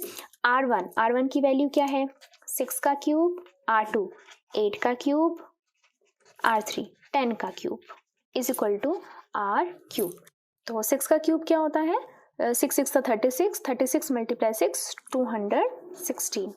फिर 8 का क्यूब क्या होता है, 8 का क्यूब 512 प्लस 10 का क्यूब 1000। तो ये हो गया आपके पास 8 2 7 प्लस 1000, ये हो गया 1728 is equal to R cube, ठीक है। अब हमने निकालना है 1728 का क्यूब। तो शुरू करते हैं 2 से, 2 8 सा 16, 1 2 6 सा 12, 2 4 सा 8। तो फिर से 2 पे 4 3 2 अगेन 2 2 1 6 अगेन 2 1 0 8 5 4, फिर 3 पर 9 3 3 1, राइट। तो अब आपके पास ये चीज़ आ चुकी है। अब अपने क्यूब देखना है, तो क्यूब के लिए हम 3 3 के पेयर बनाते हैं, जब स्क्वायर होता है तो हम 2 2 के पेयर्स बनाते हैं, क्यूब के लिए 3 के। तो पहला 3 का पेयर ये, दूसरा 3 का पेयर ये, तीसरा 3 का पेयर ये। इसमें से एक आ जाएगा बाहर, इसमें से एक आ जाएगा बाहर, और इसमें से एक आ जाएगा। तो 2 2 2 4 4 2 4 3 12। तो R कितना आ गया आपके पास, 12 centimetre. This is your answer. So ये था आपका क्वेश्चन नंबर 31। नेक्स्ट करते हैं क्वेश्चन नंबर 32। क्वेश्चन नंबर 32 जो है वो है आपका 8th chapter, that is trigonometry से। तो ये वाला है आपका example 15th, yes very important, example 15th of chapter 8, very important. तो ये मैंने आपको बहुत अच्छे तरीके से एक वीडियो में बनाया हुआ है, जिसका लिंक आपको डिस्क्रिप्शन बॉक्स में मिल जाएगा। इस वीडियो को जरूर देखें, बिकॉज इसके अंदर मैंने एक एक चीज़ आपको बताई है कि ये हमने यहाँ से किया ही क्यों है, हर एक चीज़ का, हर एक स्टेप का रीज़न है, और इसको डिफरेंट तरीके से कर कैसे सकते हैं, ईजीएस्ट वे आपको बताया गया है। तो इसलिए मैं आपको बार बार बोल रही हूँ, इसका लिंक जरूर एक बार विजिट करें और वहाँ से इस क्वेश्चन को अच्छे से करें। नेक्स्ट क्वेश्चन है 33rd है आपका, motor boat who speed in still water 18 kilometre per hour. Also this is also very important question. अब ये क्वेश्चन है आप लोगों का 4th चैप्टर से, ये भी एक एग्जाम्पल है, और इस एग्जाम्पल का भी लिंक मैं आपको डिस्क्रिप्शन बॉक्स में डाल रही हूँ। ये दोनों को मैंने आपको क्यों सजेस्ट करा है, क्योंकि ये मैंने चैप्टर के साथ करवाए हैं एज इट इज, और वहाँ पर ज़्यादा टाइम लेकर आप अच्छे से उसको देख सकते हो। तो मैं इसका करवाऊंगी 33rd का सेकेंड पार्ट करवाने वाली हूँ। क्या कहता है second part, find 2 consecutive odd positive integers sum of whose square is 290। चलिए इस क्वेश्चन को करते हैं। Find 2 consecutive odd positive integers। सबसे पहले consecutive का मतलब होता है लगातार, लगातार का मतलब क्या, जैसे कि 1 2 3 4 ये सब लगातार है। ऑड पॉजिटिव इंटीजर्स, ऑड क्या होते हैं, जो 2 के टेबल पर नहीं जाते, जैसे कि 1 के बाद उसका लगातार ऑड पॉजिटिव इंटीजर कौन सा होगा, 3 के बाद लगातार 5 के बाद 7। तो ये होंगे कॉन्सिक्यूटिव ऑड पॉजिटिव इंटीजर्स। हमने वो 2 कॉन्सिक्यूटिव ऑड पॉजिटिव इंटीजर्स निकाले हैं जिनका सम करें, जिनके स्क्वायर का सम करें वो कितना आए, 290। सम ऑफ हूज स्क्वायर्स, जिनके स्क्वायर्स का सम करें तो वो आए 290। तो हम सबसे पहले लेट कर लेते हैं let the first consecutive odd positive integer is equal to X. तो हमने पहला ऑड इंटीजर मान लिया कि वो एक्स है। तो अब आप लोग मुझे बताओ नेक्स्ट कौन सा होगा। अभी अभी मैंने बताया लगातार कौन से होते हैं 1 2 3 4 5, इन सब में डिफरेंस 1 1 का है, लेकिन उन्होंने बोला है ऑड। ऑड के लिए क्या हो जाएगा 1 3 5 7 एंड सो ऑन। अब इनमें डिफरेंस कितने का है 2 2 का डिफरेंस है। तो let the second consecutive odd positive integer x में क्या प्लस कर देंगे 2। अगर देखिए अगर x में 1 प्लस करती तो अगर ये ऑड है तो अगला क्या हो जाता इवन हो जाता। ठीक है, तो इसके लिए 2 पे जंप करना पड़ेगा ताकि नेक्स्ट भी क्या हो ऑड हो। Now according to question sum of whose squares, पहले इनका स्क्वायर्स कर दो उसके बाद उनका सम कर दो। तो वो किसके इक्वल है 290 का। सम किनका स्क्वायर्स का। तो इसको ओपन करते हैं x square as it is A plus B का whole square is A square plus B square plus 2ab 2 2 सा 4 इंटू एक्स। तो ये हो गया आपके पास 2x square plus 4x plus 4, ये प्लस इधर आके हो जाएगा माइनस का 2x स्क्वायर प्लस 4x, ये हो जाएगा माइनस 286 इज इक्वल टू 0। क्या कॉमन आ रहा है 2 कॉमन आ रहा है X square plus 2x minus 1 4 3 is equal to 0। 2 multiply इधर आके डिवाइड और 0 डिवाइड बाय 2 इज 0। तो ये आ गया आपके पास इक्वेशन। अब इसको हमने करना है फैक्टराइज। फैक्टराइज के लिए क्या करते हैं हम 143 के फैक्टर्स बनाएंगे। हम 143 के क्या फैक्टर्स बनेंगे, ये 2 पर 3 पर 4 5 6 किसी पे नहीं जा रहा, ना 7 ना 9, तो ये सीधा जा रहा है आपका 11 पर। तो 11 1 से 11 3 11 3 13 भी प्राइम नंबर है। तो इसके स्प्लिट कितना कर सकते हैं हम इसको 11 और 13। अब हमने 11 और 13 को कुछ इस तरीके से अरेंज करना है कि उसको प्लस माइनस करके कितना आए 2 आए। तो अगर मैं 13 में से 11 को माइनस करती हूँ मेरे पास आता है प्लस का 2। तो वही अब हम इसको इसी तरीके से लिख देंगे। तो x square as it is 2x को क्या लिखेंगे 13x minus 11x minus 143 as it is. अब इन दोनों में से कॉमन क्या आ रहा है x प्लस 13 अंदर रहेगा। इन दोनों में से कॉमन सबसे पहले तो माइनस आ रहा है, फिर 11 कॉमन आ रहा है, यहाँ क्या बचेगा x माइनस कॉमन आ चुका है तो प्लस 143 में से 11 कॉमन तो आ गया 13। तो ये हो गया x माइनस 11 और x प्लस 13। इसको 0 के इक्वल रखते हैं और इसको 0 के इक्वल रखते हैं, ये आ जाएगा माइनस इधर आके प्लस, ये इधर प्लस है तो इधर आके हो जाएगा माइनस। तो कौन सा रिजेक्ट होगा, ये रिजेक्ट होगा। क्यों, क्योंकि उन्होंने बोला है पॉजिटिव इंटीजर। तो पॉजिटिव के लिए हम लेंगे x आ जाएगा आपका फर्स्ट, और सेकंड कौन सा होगा x प्लस 2 के लिए 11 plus 2 that is 13। So this is your answer. पहला कॉन्जिक्यूटिव पॉजिटिव इंटीजर है 11, दूसरा क्या है 13। तो ये था आपका क्वेश्चन नंबर 33 का और पार्ट। नेक्स्ट करते हैं। अब नेक्स्ट करते हैं 5 मार्क्स से क्वेश्चन शुरू होने वाले हैं। 34th क्वेश्चन करते हैं। The angle of depression of the top and the bottom of 8-meter tall building from the top of a multi-stored building are 30 degree and 45 degree respectively. Find the height of the multi-stored building and the distance between the two buildings. तो चलिए इस question को करते हैं। सबसे पहले इस question को ध्यान से पढ़ेंगे और इसकी फिगर ड्रॉ करेंगे। The angle of depression of the top and the bottom of a 8-meter tall building from the top of a multi-stored building 30 degree and 45 degree. तो मतलब कि सबसे पहले 8 मीटर टॉल बिल्डिंग है एक, मान लीजिए ये 8 मीटर टॉल बिल्डिंग है।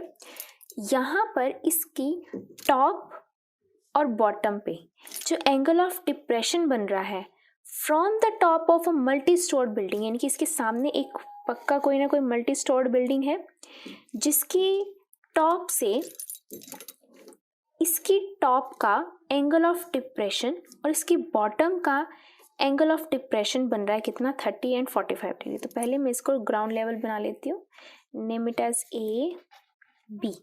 ठीक है, तो ये होगी मल्टी स्टोर्ड बिल्डिंग, ये होगी 8 metre tall building.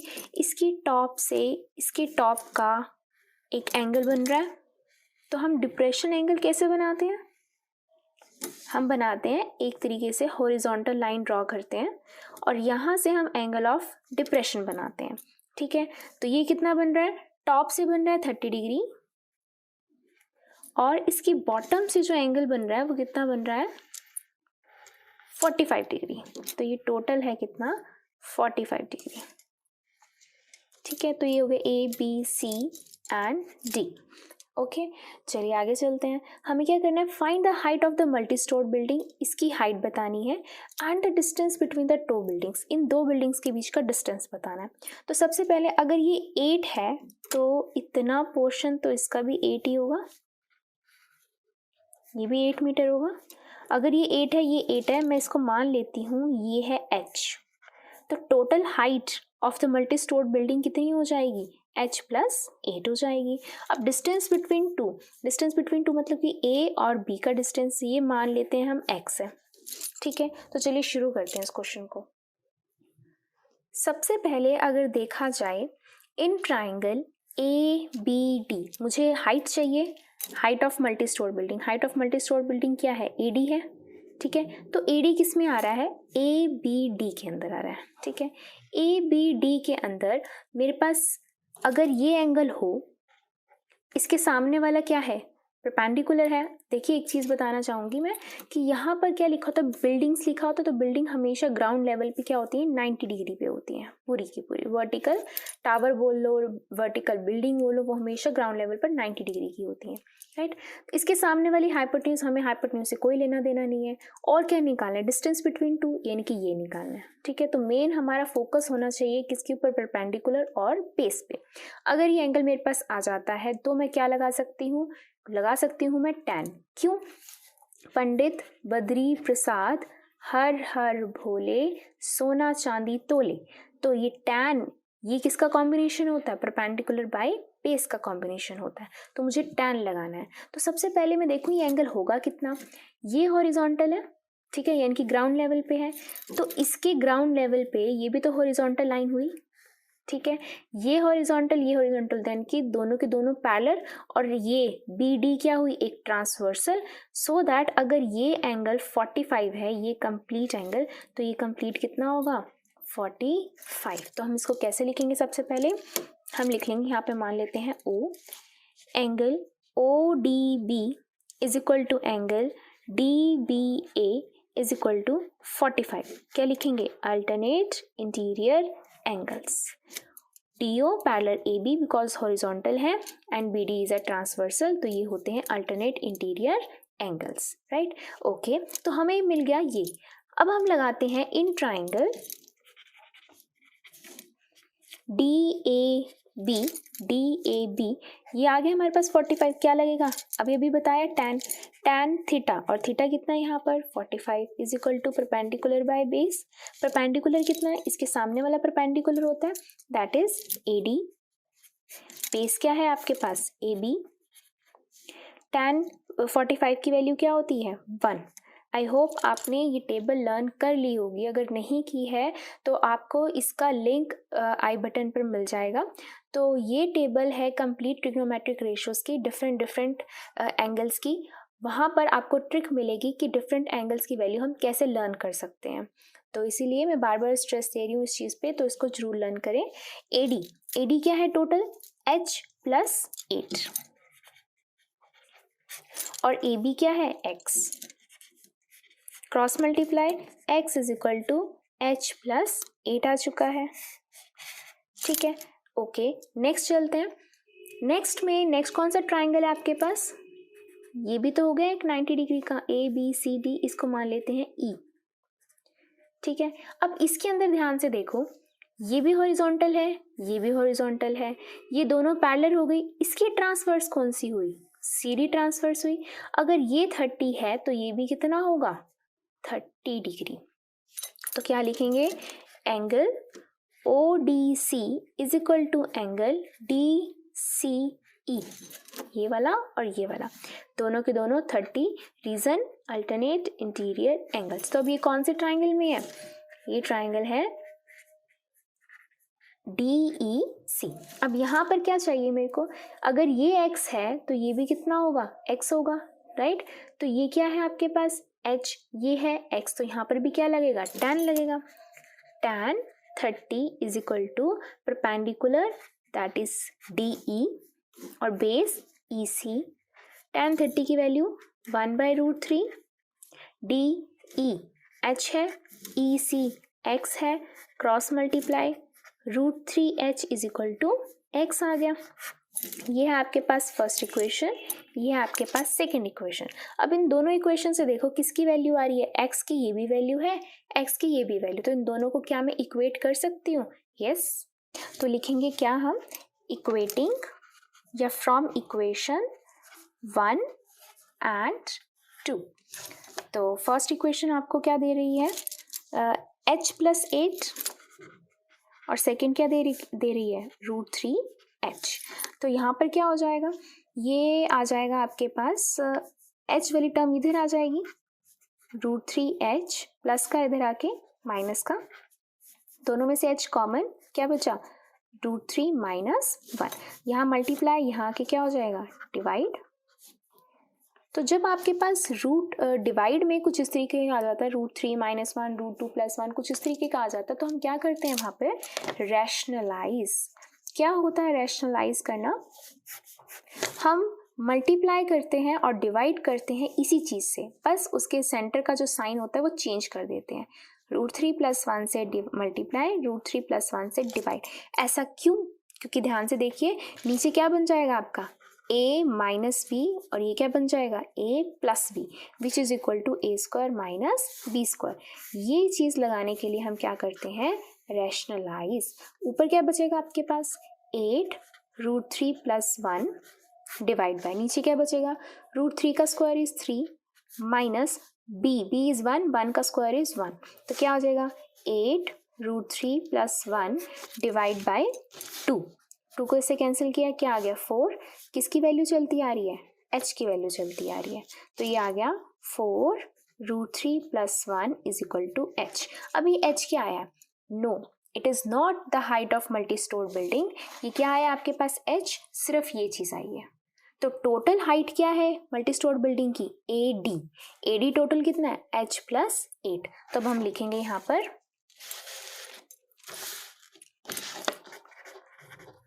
Height of multi storeyed building, क्या थी वो, h + 8, राइट। तो h कितना आया आपके पास, 4 √3 + 1 + 8, ये आया आपके पास। तो अब हम क्या करेंगे, 4 √3 + 4 को अंदर मल्टीप्लाई कर देंगे, 4 + 8, ये टोटल कितना हो गया, ये हो गया आपके पास 12 + 4 √3। आप आंसर यहाँ पे भी छोड़ सकते हो, नहीं तो आप इसको आगे सॉल्व भी कर सकते हो। कैसे, क्या चीज़ कॉमन आ रही है, यहाँ पर 4 कॉमन आ रहा है, अंदर क्या बचेगा, 3 + √3 मीटर। तो ये आ गया आपके पास height of multi storeyed building. तो एक चीज़ तो आ गई आपके पास, height of multi storeyed building. दूसरा क्या निकालना था, distance between two buildings. Distance क्या है आपके पास, x की वैल्यू क्या है, √3h। तो यहाँ पर हमने h की वैल्यू क्या निकाली थी, हमने यहाँ h की वैल्यू निकाली थी ये वाली, ठीक है। तो अब हम यहाँ से h की वैल्यू यहाँ पे पुट कर देंगे, क्या आ जाएगी आपके पास, √3 × h की वैल्यू क्या आई है, 4 × √3 + 1, ये है आपका x। तो अब इसको सॉल्व कर लेते हैं, ये क्या आ जाएगा आपके पास, √3 को अंदर मल्टीप्लाई करेंगे, पहले 4 को कर लेते हैं, इसको 4 को करेंगे तो आएगा 4 √3 + 4, फिर √3 को अंदर करेंगे तो √3 × √3 3 × 4 इज 12 + 4 √3। अब क्या कॉमन आ रहा है इसमें से कॉमन आ रहा है आपका 4, क्या बचेगा, 3 + √3 मीटर। तो यही हाइट आई थी मल्टी स्टोर्ड बिल्डिंग की, और यही डिस्टेंस आ गया है, डिस्टेंस बिटवीन टू बिल्डिंग्स। तो दो बिल्डिंग्स के बीच का डिस्टेंस दैट इज x, वो भी सेम आंसर आया है, height of multi storey building भी सेम आंसर आया। तो ये था आपका क्वेश्चन नंबर 34। चलिए करते हैं इसका और part.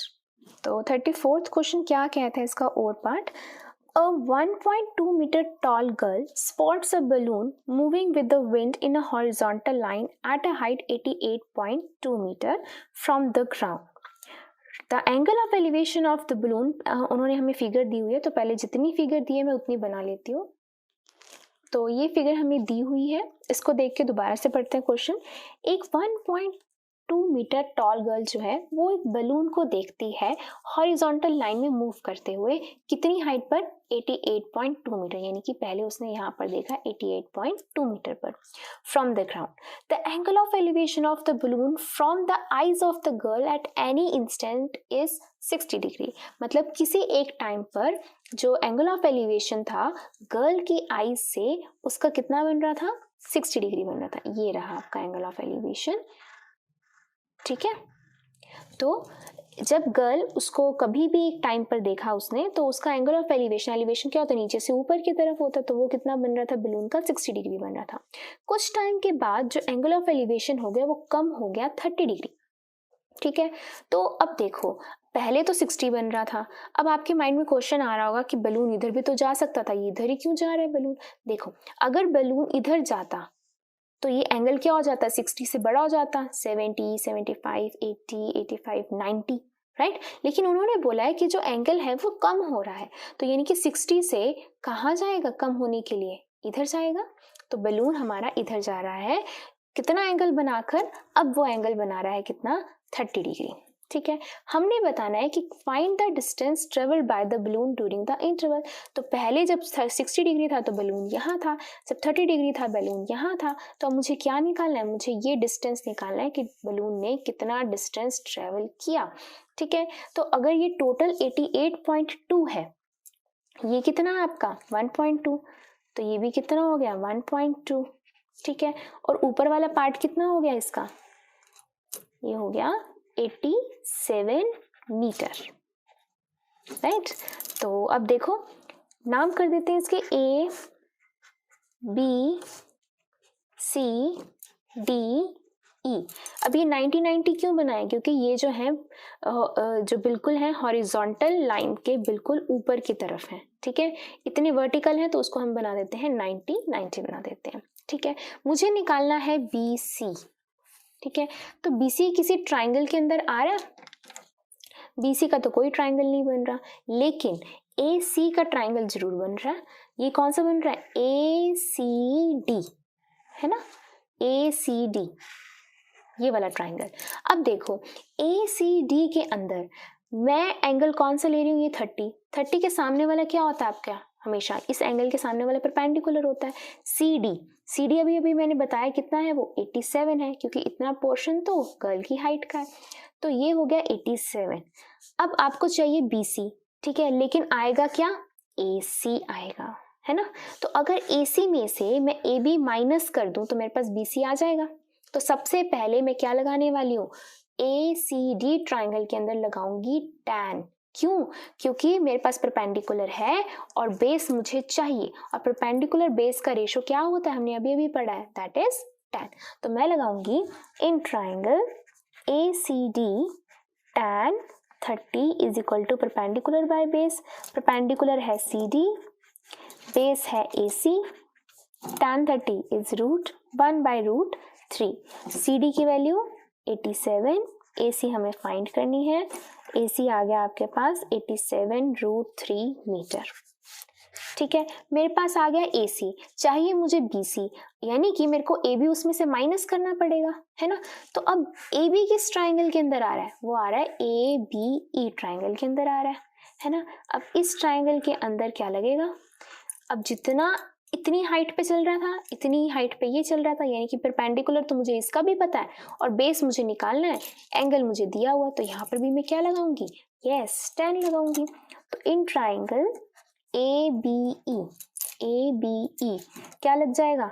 tan 60, perpendicular by base, perpendicular is BE, base is AB।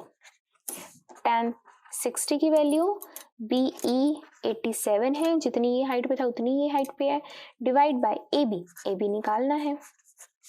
AB कितना आ गया आपके पास? 87 बाय √3 मीटर, राइट। अब चाहिए क्या, BC चाहिए, तो BC को क्या लिख सकती हूँ मैं, BC is equal to AC में से माइनस कर दूं AB। ध्यान से देखिए, यही शुरुआत करी थी हमने। BC कैसे लिख सकते हैं, AC माइनस AB, तो AC भी है AB है, इन दोनों को क्या कर देंगे हम, माइनस। तो BC is equal to AC minus AB। AC की वैल्यू क्या आई है, 87√3, AB की आई है 87/√3। तो क्या ले लेंगे, अब यहाँ पर एलसीएम ले लेंगे। √3 को मल्टीप्लाई किया 1 से तो √3 आ गया, √3 को डिवाइड किया 1 से तो √3 आ गया, और √3 को मल्टीप्लाई किया इस पूरे से, √3 इंटू √3 3 मल्टीप्लाई 87, कितना आ जाएगा, 3 7 1 2 3 261 माइनस √3 को √3 से डिवाइड 1 मल्टीप्लाई 87 इज 87। अब इसको इसमें से क्या कर देंगे, माइनस, क्या आ जाएगा 174 डिवाइड बाय √3। तो जब इस टाइप की चीजें आ जाती हैं, हम क्या चेक करते हैं, हम देखते हैं कि क्या 174 मल्टीपल है 3 का, राइट। तो 174 मल्टीपल है, मतलब कि 174 3 के टेबल से डिवाइड होता है, हाँ जी बिल्कुल होता है। कैसे होता है, अगर मैं इसको 3 से डिवाइड करती हूँ तो क्या आएगा, 3 5 15 2, तो 3 8 24, ठीक है। तो मैं 174 को 58 मल्टीप्लाई 3 लिख सकती हूँ, है ना, यस। बट मैंने ऐसा किया क्यों है, सो दैट मैं 3 को क्या लिख सकूं, फर्दर √3 इंटू √3, क्योंकि आपको पता है 3 को कैसे लिख सकते हैं, √3 इंटू √3 लिख सकते हैं। मैंने ऐसा क्यों लिखा है, सो दैट नीचे वाला ऊपर वाले से एक कैंसिल हो जाए, क्या बचे आपके पास 58 √3, और क्या चलता आ रहा था, मीटर, तो ये आ गया मीटर, यानी कि बलून ने इतना डिस्टेंस ट्रेवल किया है। सो ये था आपका BC जो आपको फाइंड आउट करना था। तो चलिए करते हैं क्वेश्चन नंबर 35। ये हो गया आपका डन। ये है आपका 35th क्वेश्चन। ये आ गया आपका AP से, ये आ गया 5th चैप्टर से। आई होप आप लोगों का 5th चैप्टर अभी तक स्ट्रॉन्ग हो गया होगा, तो आपने देख लिया होगा आई बटन से उसका कंप्लीट चैप्टर। तो चलिए शुरू करते हैं इस क्वेश्चन को। तो 35th क्वेश्चन क्या कहता है, the Pth, Qth, Rth term of an AP are ABC respectively. Show that A Q minus R plus B R minus P plus C P minus Q is equal to 0. अब इसका मतलब क्या है, Pth Qth Rth term का हम जैसे करते आ रहे थे, ये जो AP था उसमें हम nth टर्म लिखते थे। nth टर्म कैसे लिखते थे, An is equal to A plus n minus 1 into D, ये लिखते थे ना nth टर्म, यानी कि n नंबर पे कौन सी टर्म पड़ी हुई है, इज इक्वल टू A यानी कि first term plus position number of term minus 1 into D is the difference, ठीक है। अब यहाँ पर हमें n की बजाय बोला गया है P, n की बजाय बोला गया है Q, n की बजाय बोला गया है R। इस पूरे की वैल्यू क्या है, Pth की पूरे की वैल्यू है A, Qth पूरे की वैल्यू है B और Rth पूरे की वैल्यू है C। तो अब मैं यहाँ क्या करने वाली हूँ, यहाँ पर मैं ये A लिखने की बजाय मैं कैपिटल A लिखूंगी, कैपिटल A। ऐसा मैंने क्यों किया, क्योंकि यहाँ पर इन्होंने A दे रखा है इस पूरे की वैल्यू, ठीक है। तो इसीलिए कंफ्यूजन ना हो, इसलिए मैं इसको लिख दूंगी कैपिटल A। तो लिखते हैं इसको कैसे माना जाएगा, AP मतलब कि Pth term is equal to first term plus n था ना, nth टर्म के लिए ये हम लिख रहे हैं Pth टर्म के लिए, तो यहाँ आ जाएगा P माइनस 1 इंटू D, ठीक है।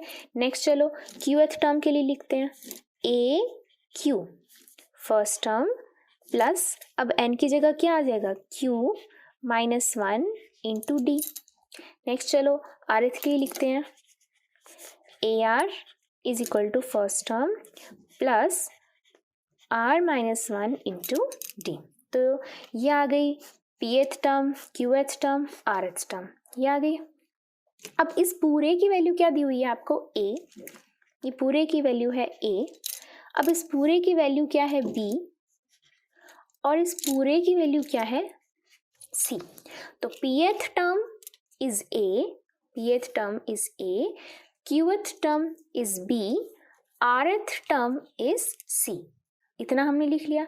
हमें क्या करना है, हमें शो करना है कि show that A Q minus R, B Q B, are minus P, C P minus Q, ये सारा का सारा सॉल्व करके आता है 0। मतलब कैसे सॉल्व करेंगे इसको, सॉल्व कैसे करेंगे? अगर मैं इन 3 इक्वेशंस को ध्यान से देखूं तो मेरी राइट हैंड साइड पे ए बी सी आ रहा है, यहाँ पर भी ए बी सी है। अगर मैं फर्स्ट इक्वेशन को मल्टीप्लाई कर दूं क्यू माइनस आर से, सेकेंड इक्वेशन को, पूरी इक्वेशन को करते हैं। हाँ, एक चीज़ और बताती हूँ मैं यहाँ पर आपको। बच्चों को लगता है कई बार कि हम मैथ्स में अपने आप ही मल्टीप्लाई, अपने आप ही डिवाइड कर देते हैं। ऐसा कुछ नहीं है। हम क्या करते हैं, अगर मेरे को मल्टीप्लाई करना है ए को क्यू माइनस आर से, तो मैं अपनी मर्जी से क्यू माइनस आर से नहीं कर सकती। मैं करूँगी तो इस पूरी इक्वेशन से मल्टीप्लाई करूँगी क्यू माइनस आर से।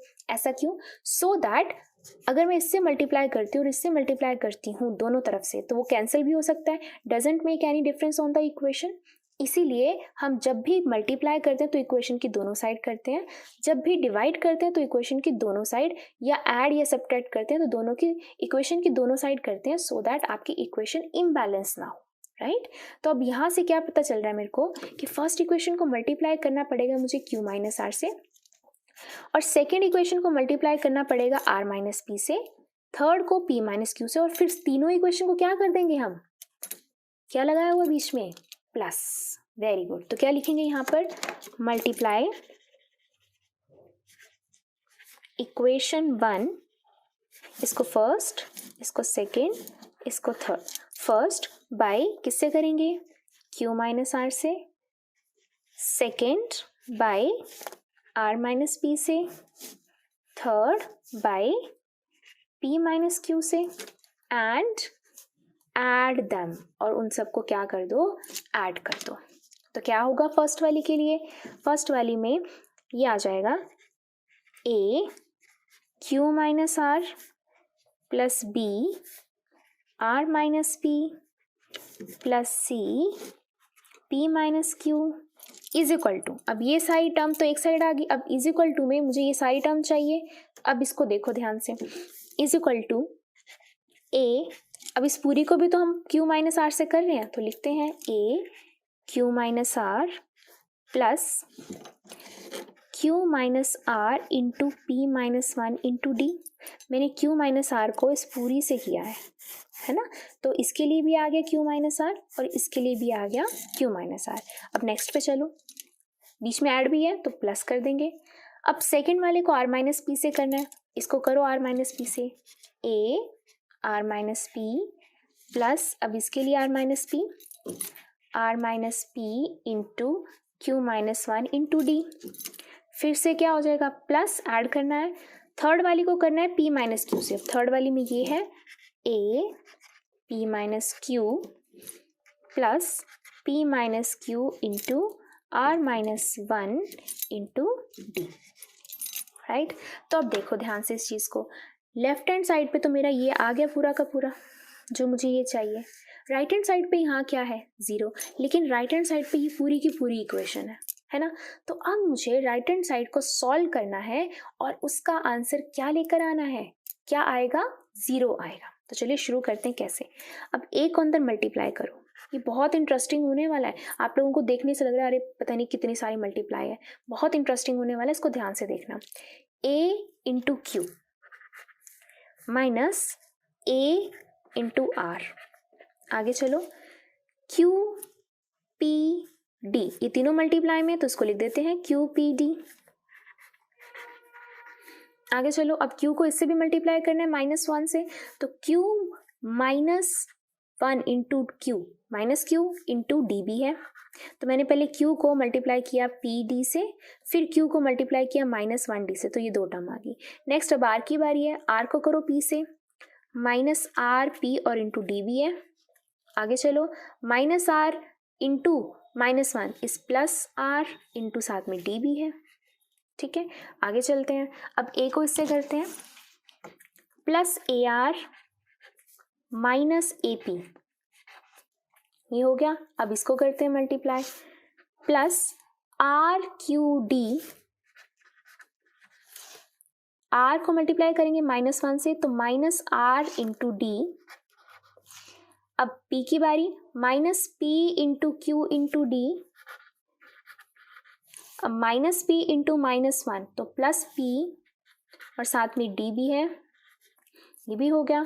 नेक्स्ट इधर चलो, अब a इंटू पी आगे minus a into q, right. अब इसको आगे चलते हैं, plus p into r into d, sorry p into r है ना, तो p into r into d आगे p into -1 into d that is minus p d, फिर minus Q into r into D, फिर minus Q into -1 into D, तो minus q -1 plus q into D. तो इतनी सारी terms आ गई आपके पास, है ना। चलिए चेक करते हैं कौन सी टर्म किससे कैंसिल होती है। यहाँ बड़ा मजा आने वाला है कि बहुत सारी टर्म कैंसिल होके डेफिनेटली आएगा क्या, 0 ही आएगा, ठीक है। लेकिन धक्के से नहीं लेकर आना, पेपर में अच्छे से सॉल्व करना है और आएगा ही डेफिनेटली। चेक करो, अब ए क्यू प्लस का है, ढूंढे ए क्यू माइनस का कहीं आ रहा है, ये रहा ए क्यू माइनस का, कैंसिल। आगे चलो, माइनस का ए आर प्लस का ए आर ढूंढे, ये रहा प्लस का A R, cancel. Q P D plus का है, माइनस का ढूंढते हैं, क्यू पी डी, ये रहा क्यू पी डी, आगे पीछे हो कोई दिक्कत नहीं है, क्यू पी डी प्लस का, ये माइनस का, कैंसिल। आगे चलो, क्यू डी प्लस का ढूंढना, ये रहा क्यू डी प्लस का, cancel. R P D plus का आर पी डी ढूंढना है, ये रहा प्लस का, नहीं आर क्यू डी है, आर पी डी, ये रहा पी आर डी, एक ही बात है, पी आर डी या आर पी डी, ये प्लस का ये माइनस का, कैंसिल। नेक्स्ट चलो, प्लस का आर डी माइनस का आर डी, कैंसिल। माइनस का ए पी, अब प्लस का ए पी ढूंढो, ये रहा प्लस का ए पी, ये कैंसिल। आगे चलो, आर क्यू डी प्लस का है, ये माइनस का क्यू आर टी, ये भी कैंसिल। पी डी प्लस का, ये रहा पी डी माइनस का, तो क्या कुछ बचा, बिल्कुल भी नहीं, सारी की सारी टर्म कैंसिल होगी और आपका आंसर क्या आ गया, 0 एंड हेंस प्रूव्ड। यही आपको सॉल्व करना था। हमने कुछ नहीं किया, हमने सबसे पहले pth टर्म लिखी, qth टर्म लिखी और rth टर्म लिखी। वो किसकी वैल्यू दे रखी थी, a b c की वैल्यू दे रखी थी। जब जो हमें गिवन था वो हमने लिख लिया। फिर हमें देखा कि हमने शो क्या करना है, हमने ये चीज़ शो करनी है। अब इसके अंदर तो ये चीज़ थी, ये चीज़ थी और ये चीज़ थी, तो मैंने क्या किया, फर्स्ट को पूरी इक्वेशन को इससे मल्टीप्लाई कर दिया, फिर सेकेंड इक्वेशन को पूरी को इससे कर दिया, थर्ड पूरी इक्वेशन को इससे कर दिया और सब क्या कर दिया, बीच में प्लस प्लस था, सबको प्लस कर दिया।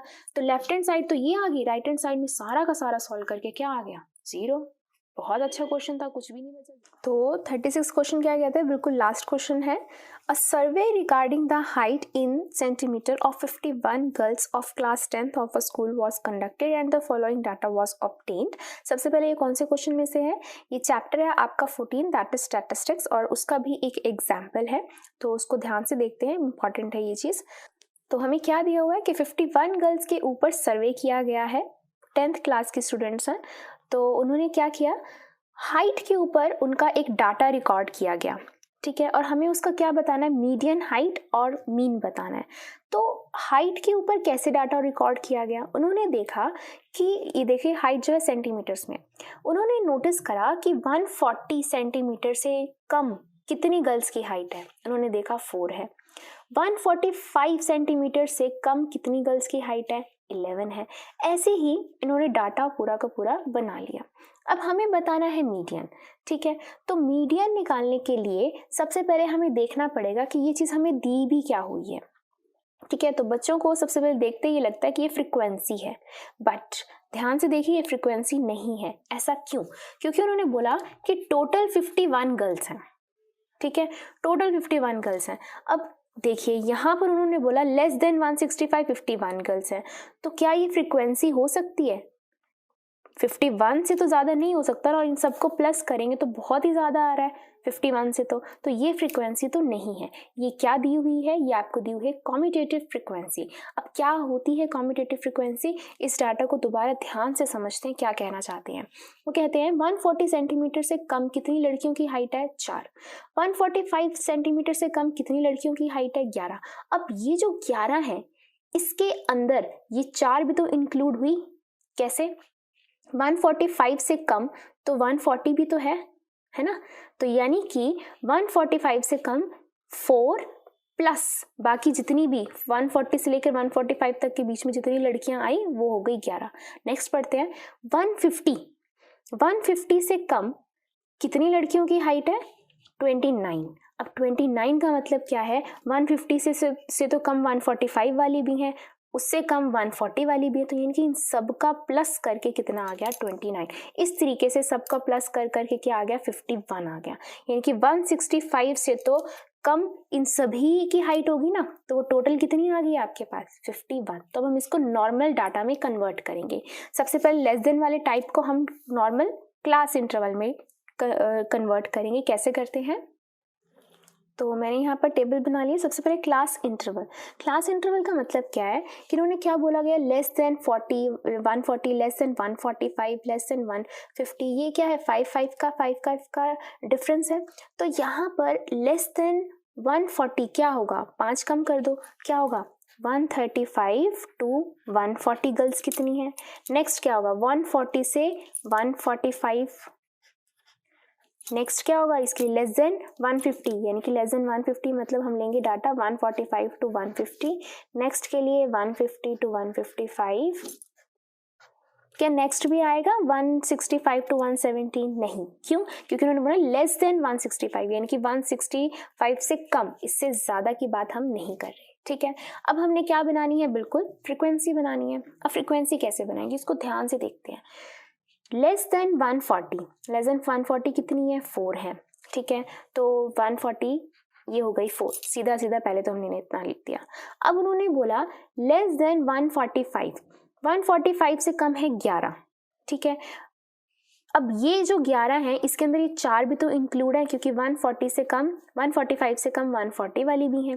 तो अब मैं क्या करूंगी इस 11 में से 4 क्या कर दूंगी माइनस कर दूंगी, सो दैट मेरे पास उन गर्ल्स की हाइट आ सके जिनकी 140 से 145 के बीच में लाई करती है। This is very important. तो 11 में से हम माइनस कर देंगे 4, कितना आ जाएगा 7। कई बच्चों को हम लगता है कि हाँ उनको समझ में तो आ जाता है कि हमने इसको माइनस करना है, बट इसका लॉजिक क्या है, हम माइनस कर भी क्यों रहे हैं। उसका लॉजिक यही है कि मुझे चाहिए कि 145 से लेकर 150 तक की गर्ल्स कितनी आएंगी, इतनी हाइट की कितनी गर्ल्स होंगी, लेकिन इन्होंने लिखा है लेस देन 150। अब लेस देन 150 है 29, अब इस 29 में ये भी तो इंक्लूडेड है ना, 145 से कम वाली भी तो इंक्लूडेड है।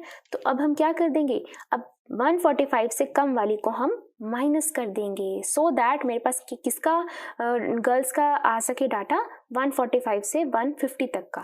तो 29 में से माइनस कर दिया हमने 11, कितना आ गया 18। आगे चलो, अब 155 से कम है 40। अब इसमें से मैं 150 तक का माइनस कर दूं ताकि 150 से लेकर 155 तक का डाटा आ जाए। तो 40 में से 29 माइनस किया, वो आ गया आपका 11। नेक्स्ट 160 से कम 46 है और मेरे को चाहिए डाटा 155 से 160, तो 155 तक का डाटा मैं इसमें से क्या कर देती हूँ माइनस कर देती हूँ। तो 46 में से माइनस कर दिया 40, वो कितना आ गया 6। लास्ट में भी सेम रहेगा कि मेरे को दे रखा है लेस देन 165, तो सारी की सारी हुई, लेकिन मुझे चाहिए किसका डाटा 160 से 165 तक का। तो 160 तक का डाटा मैं इसमें से माइनस कर देती हूँ। 51 माइनस 46 कितना आ गया 5 आ गया। तो ये आ गई आपकी बिल्कुल फ्रीक्वेंसी। अब ये चीज क्या थी आपकी कम्यूटेटिव फ्रीक्वेंसी। तो मैं ये पूरा का पूरा कॉलम यहाँ पर एज इट इज लिख देती हूँ।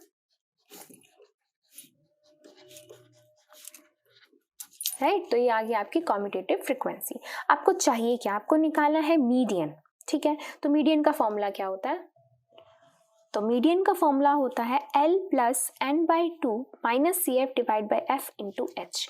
अब ये सब चीजें क्या हैं, L क्या होता है, L होता है lower limit of median class. अब lower limit of median class क्या होती है, अब हमने सबसे पहले इसमें से मीडियन क्लास ढूंढनी है।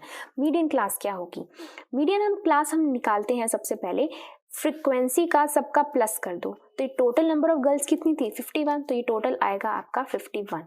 अब इसका मीडियन निकालना है, मीडियन मतलब कि मिड निकालना है।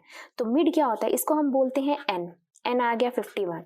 अब इसका मिड क्या होगा n/2 दैट इज 51/2, जो कितना होगा आपका 25.5। तो ये हो गई आपकी एक मिड वैल्यू।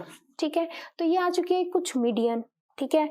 अब इसको हम क्या करेंगे, हम चेक करेंगे कम्यूटेटिव फ्रीक्वेंसी में कि ये किसके बिल्कुल पास लाई करती है, सबसे पास किसकी लाई करती है, ये 4, 11, 29, तो ये है सबसे पास किसकी है, 29 के बिल्कुल पास है।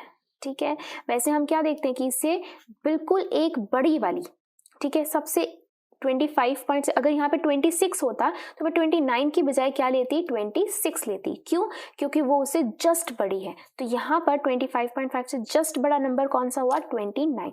तो ये आ गया आपकी क्या, मीडियन कम्यूटेटिव फ्रीक्वेंसी। अब इसके कॉरेस्पॉन्डिंग ये होगी आपकी मीडियन क्लास इंटरवल। तो ये होती है अपर लिमिट, ये होती है लोअर लिमिट। तो ये आ गई आपकी एल, राइट।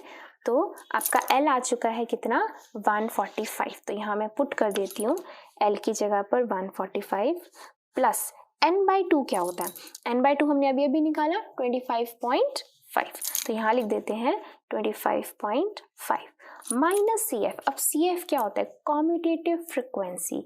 अब कम्यूटेटिव फ्रीक्वेंसी क्या होती है, फ्रीक्वेंसी पहले निकालो। सबसे पहले फ्रीक्वेंसी क्या है, मैक्सिमम क्या है इन सब में से, 18 है।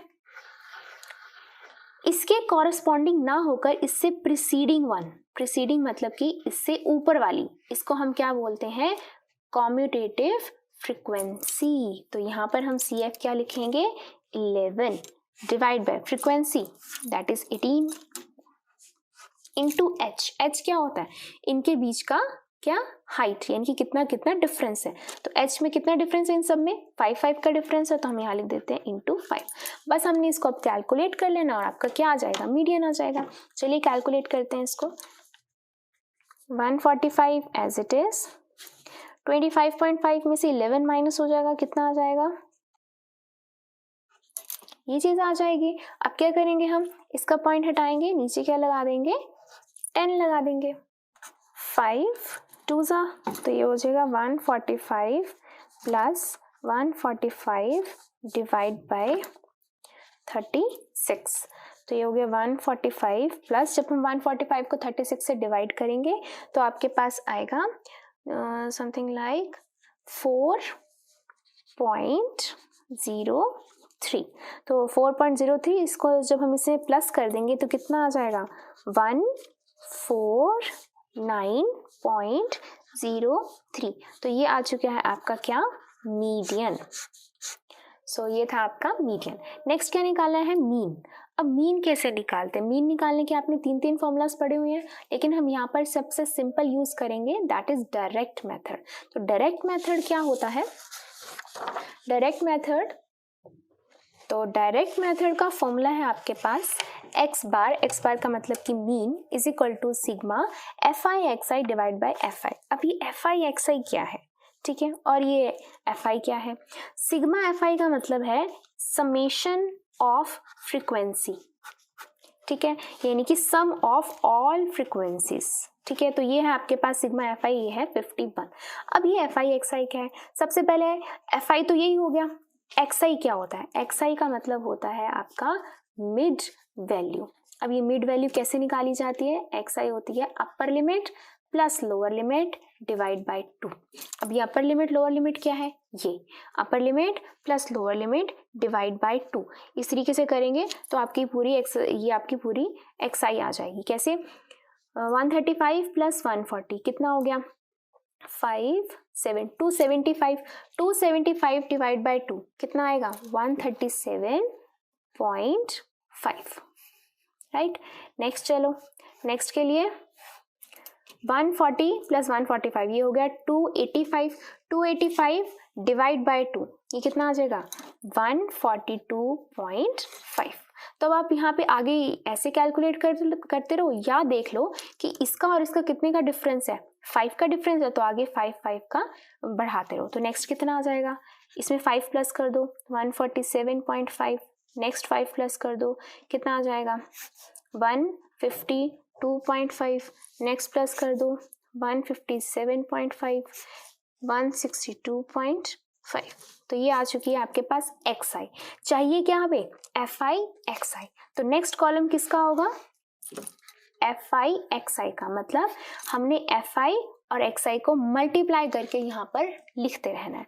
तो मल्टीप्लाई करते हैं, 4 मल्टीप्लाई 137.5, ये कितना आएगा 550। नेक्स्ट चलो 7 मल्टीप्लाई 142.5, ये आएगा 997.5। नेक्स्ट चलो 18 मल्टीप्लाई 147.5, ये कितना आएगा 2655। नेक्स्ट चलो 11 मल्टीप्लाई 152.5, ये कितना आएगा आपके पास 1677.5। नेक्स्ट चलो 6 मल्टीप्लाई 157.5 कितना आएगा 945। लास्ट 5 मल्टीप्लाई 162.5 कितना आएगा 812.5। तो ये आ चुका है आपके पास FI XI का कॉलम। चाहिए क्या समेशन, सिग्मा। सिग्मा का मतलब इस पूरे का सम, इस पूरे को प्लस करना है। जब हम इस पूरे को प्लस करेंगे तो आपके पास आंसर आएगा 7637.5। तो अब हम क्या करेंगे, बिना देरी के सिग्मा FI XI की वैल्यू आ चुकी है 7637.5 डिवाइड बाय सिग्मा FI क्या होता है फ्रीक्वेंसीज का समीशन, फ्रीक्वेंसी का सम वो कितना है 51। जब हम इसको इससे डिवाइड करेंगे तो आपका आंसर कितना आएगा 149.75। तो दिस इज योर मीन। सो ये था आपका last question. Thank you, that's all for this video. Next video में हम कवर करेंगे standard mathematics sample paper. Thank you.